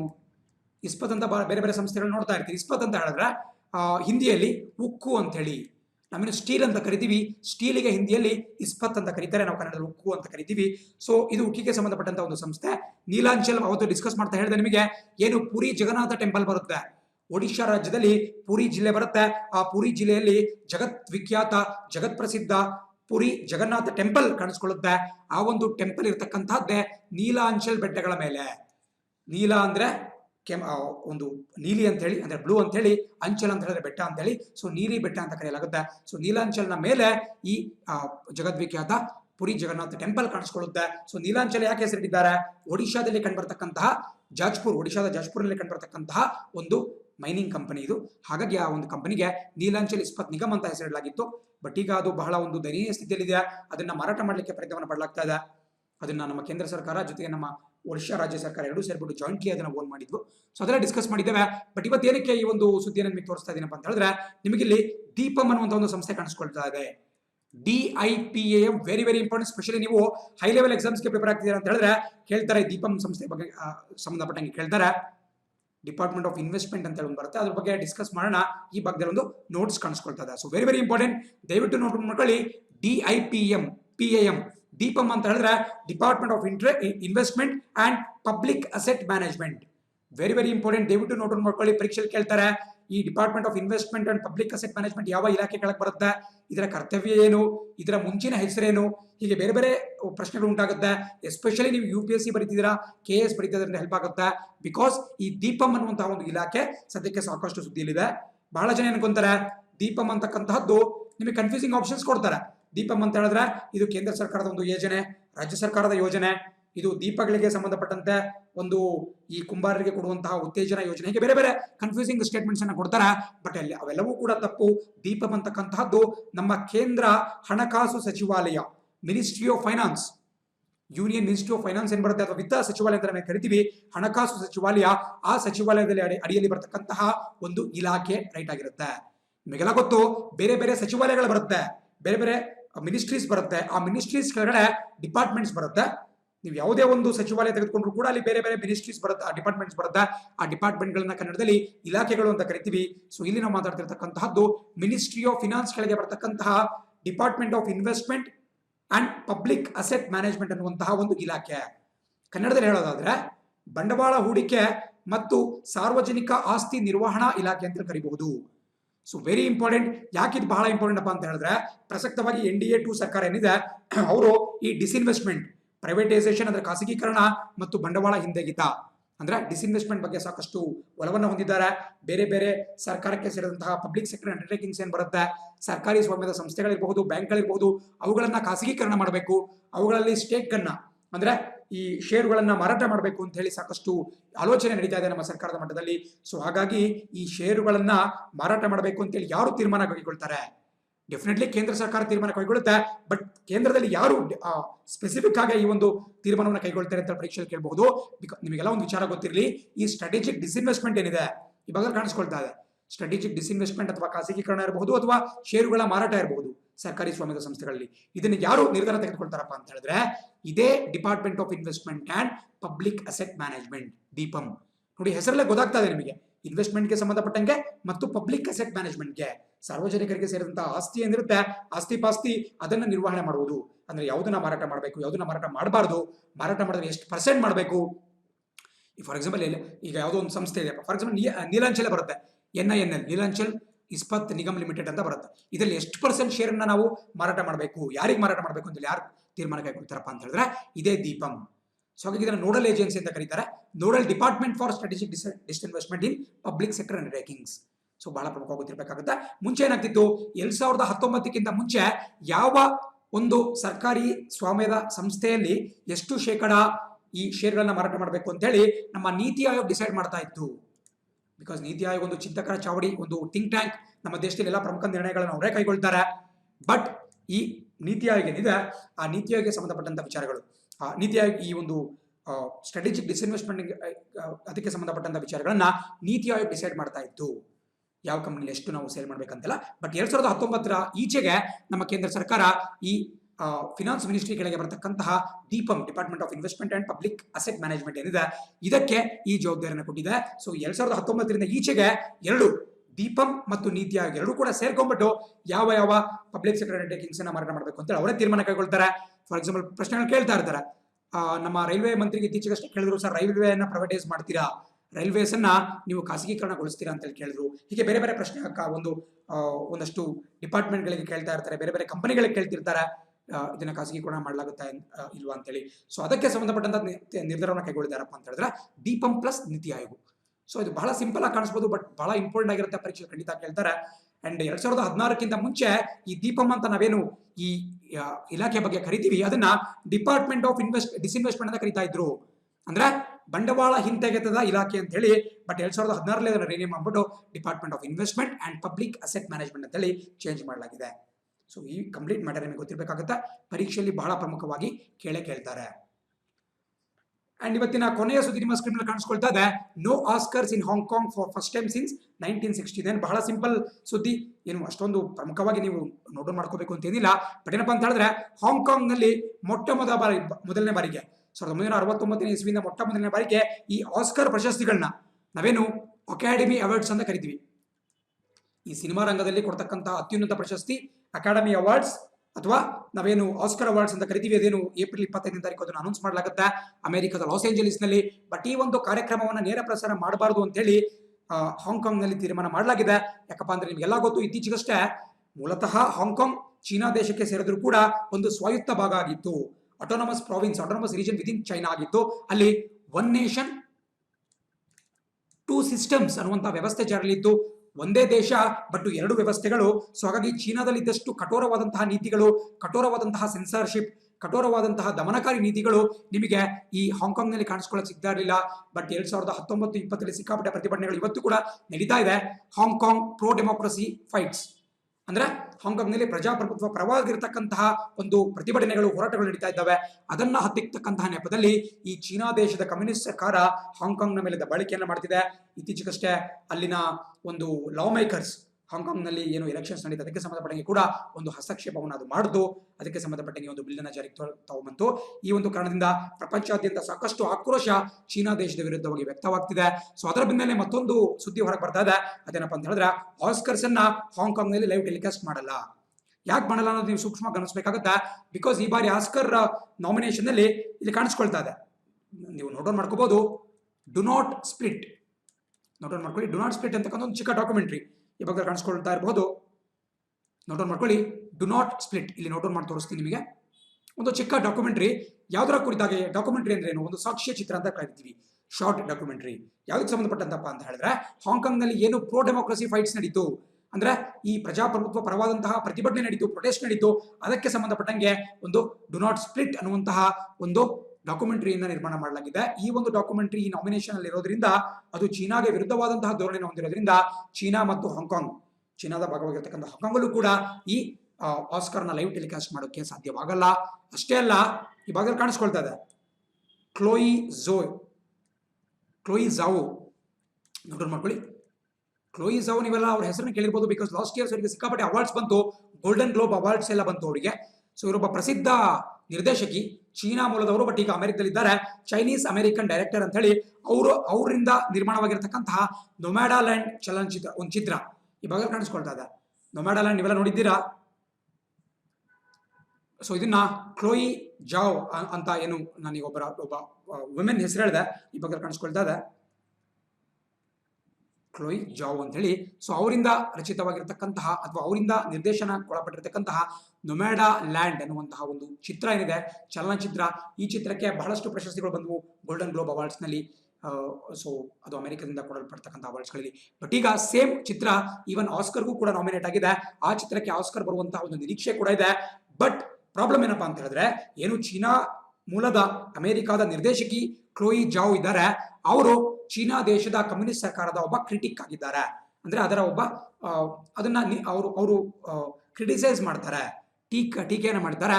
ಸೊ ಈ ಚೈನೀಸ್ ಗೌರ್ಮೆಂಟ್ ಏನಿದೆ ಅದಕ್ಕೆ ವಿರುದ್ಧವಾದಂತಹ ಧೋರಣೆಯನ್ನ ಕ್ಲೋಯಿ ಅವರು ಹೊಂದಿರುವ ಕಾರಣದಿಂದ ಅವರಿಂದ ನಿರ್ದೇಶಿಸಲ್ಪಟ್ಟಿರುವ ನೊಮ್ಯಾಡಾಲ್ಯಾಂಡ್ ಚಿತ್ರಕ್ಕೆ ಆಸ್ಕರ್ ಸಿಕ್ಕರೆ ಅದು ಚೀನಾದಲ್ಲಿ ಸ್ವಲ್ಪ ಅವರ ಒಂದು ಹುಂಬುತನಕ್ಕೆ ಘಾಸಿ ಉಂಟು ಮಾಡಬಹುದು ಅಂತೇಳಿ ಅಲ್ಲಿನ ಸರ್ಕಾರ ಬಹಳ ಒಂದು ಅಥಾರಿಟೇರಿಯನ್ ಆಗಿ ಈ ಒಂದು ನಿರ್ಧಾರವನ್ನು ಕೈಗೊಂಡಿದೆ. ಅದೇನಪ್ಪ ಅಂತ ಹೇಳಿದ್ರೆ, ಚೀನಾದಲ್ಲಿ ಆಸ್ಕರ್ ಒಂದು ಫಂಕ್ಷನ್ಸ್ಗಳನ್ನ ಟೆಲಿಕಾಸ್ಟ್ ಮಾಡಬಾರ್ದು ಅಂತೇಳಿ. ಸೊ ಬಹಳ ಒಂದು ಹೈ ಹ್ಯಾಂಡೆಡ್ನೆಸ್ ನಿಮಗೆ ಕಾಣಿಸ್ಕೊಳ್ಳುತ್ತೆ, ತುಂಬಾ ಸೆನ್ಸಾರ್ ಮಾಡಲಾಗುತ್ತೆ ಚೈನಾದಲ್ಲಿ. ಭಾರತದ ರೀತಿ ಈ ಫ್ರೀಡಮ್ ಆಫ್ ಎಕ್ಸ್ಪ್ರೆಷನ್ ಆ ದೇಶದಲ್ಲಿ ಸಿಗಲ್ಲ. ನಾವೇನು ಅಭಿವ್ಯಕ್ತಿ ಸ್ವಾತಂತ್ರ್ಯ ಅಂತ ಕರಿತೀವಿ, ಭಾರತದಲ್ಲಿ ಸಿಗುವಷ್ಟು ನಿಮಗೆ ಆ ದೇಶಗಳಲ್ಲಿ ಖಂಡಿತ ಸಿಗಲ್ಲ. ಸೊ ನೀವು ಈವನ್ ಒಂದು ಪ್ರೋಗ್ರಾಮ್ ಅನ್ನ ಟೆಲಿಕಾಸ್ಟ್ ಮಾಡ್ಲಿಕ್ಕೂ ಕೂಡ ಅವ್ರು ಬಿಡ್ತಾ ಇಲ್ಲ. ಕಾರಣ ಬಹಳ ಸಿಂಪಲ್, ಒಂದು ಡು ನಾಟ್ ಸ್ಪ್ಲಿಟ್ ಅನ್ನುವಂತಹ ಒಂದು ಡಾಕ್ಯುಮೆಂಟರಿಗೆ ಅಲ್ಲಿ ಪ್ರಶಸ್ತಿ ಸಿಗಬಹುದು, ಜೊತೆಗೆ ಕ್ಲೋಯಿ ಜಾವ್ ಅನ್ನುವಂತಹ ಒಬ್ಬ ವುಮೆನ್ ಡೈರೆಕ್ಟರ್ಗೆ ಅಲ್ಲಿ ಅಕ್ಲಮೇಷನ್ ಸಿಗಬಹುದು. ಜಸ್ಟ್ ಬಿಕಾಸ್ ಅವರು ಚೀನಾದ ಕೆಲವೊಂದು ನೀತಿಗಳ ವಿರುದ್ಧವಾದಂತಹ ನಿಲುವನ್ನು ತಳೆದಿದ್ರು ಅಂತ ಹೇಳಿ ಆ ಒಂದು ಎಂಟೈರ್ ಫಂಕ್ಷನ್ ಅನ್ನ ಅಲ್ಲಿ ಲೈವ್ ಟೆಲಿಕಾಸ್ಟ್ ಮಾಡಲಿಕ್ಕೆ ಬ್ಯಾನ್ ಮಾಡಲಾಗಿದೆ. ಸೊ ನಿಮ್ಗೆ ಗೊತ್ತಾಗುತ್ತೆ ಚೀನಾದಲ್ಲಿ ಎಷ್ಟು ದಯನೀಯ ಸ್ಥಿತಿ ಇರುತ್ತೆ ಜನರದ್ದು ಅಂತ ಹೇಳಿ. ಅವ್ರಿಗೆ ಯಾವುದೇ ರೀತಿಯಂತ ಮೂಲಭೂತ ಹಕ್ಕುಗಳನ್ನ ಕೊಡಲಾಗಲ್ಲ. ಸೊ ಹಾಗಾಗಿ ಡೆಮೋಕ್ರಸಿ ಬಹಳ ಉತ್ತಮ ಅಂತ ಹೇಳಿ ನಾವು ತೀರ್ಮಾನ ಮಾಡಬಹುದಾಗುತ್ತೆ. ಅಂಡ್ ಇದರೊಂದಿಗೆ ಇವತ್ತಿನ ಪ್ರಮುಖ ದಿನಪತ್ರಿಕೆಗಳ ವಿಶ್ಲೇಷಣೆ ಮುಕ್ತ ಆಗುತ್ತೆ. ನಾಳೆ ಇದೇ ಸಮಯಕ್ಕೆ ನಿಮ್ಮನ್ನ ಮತ್ತೆ ಭೇಟಿ ಮಾಡ್ತೀನಿ. Thanks for watching the video. See you on website. ಜೈ ಹಿಂದ್.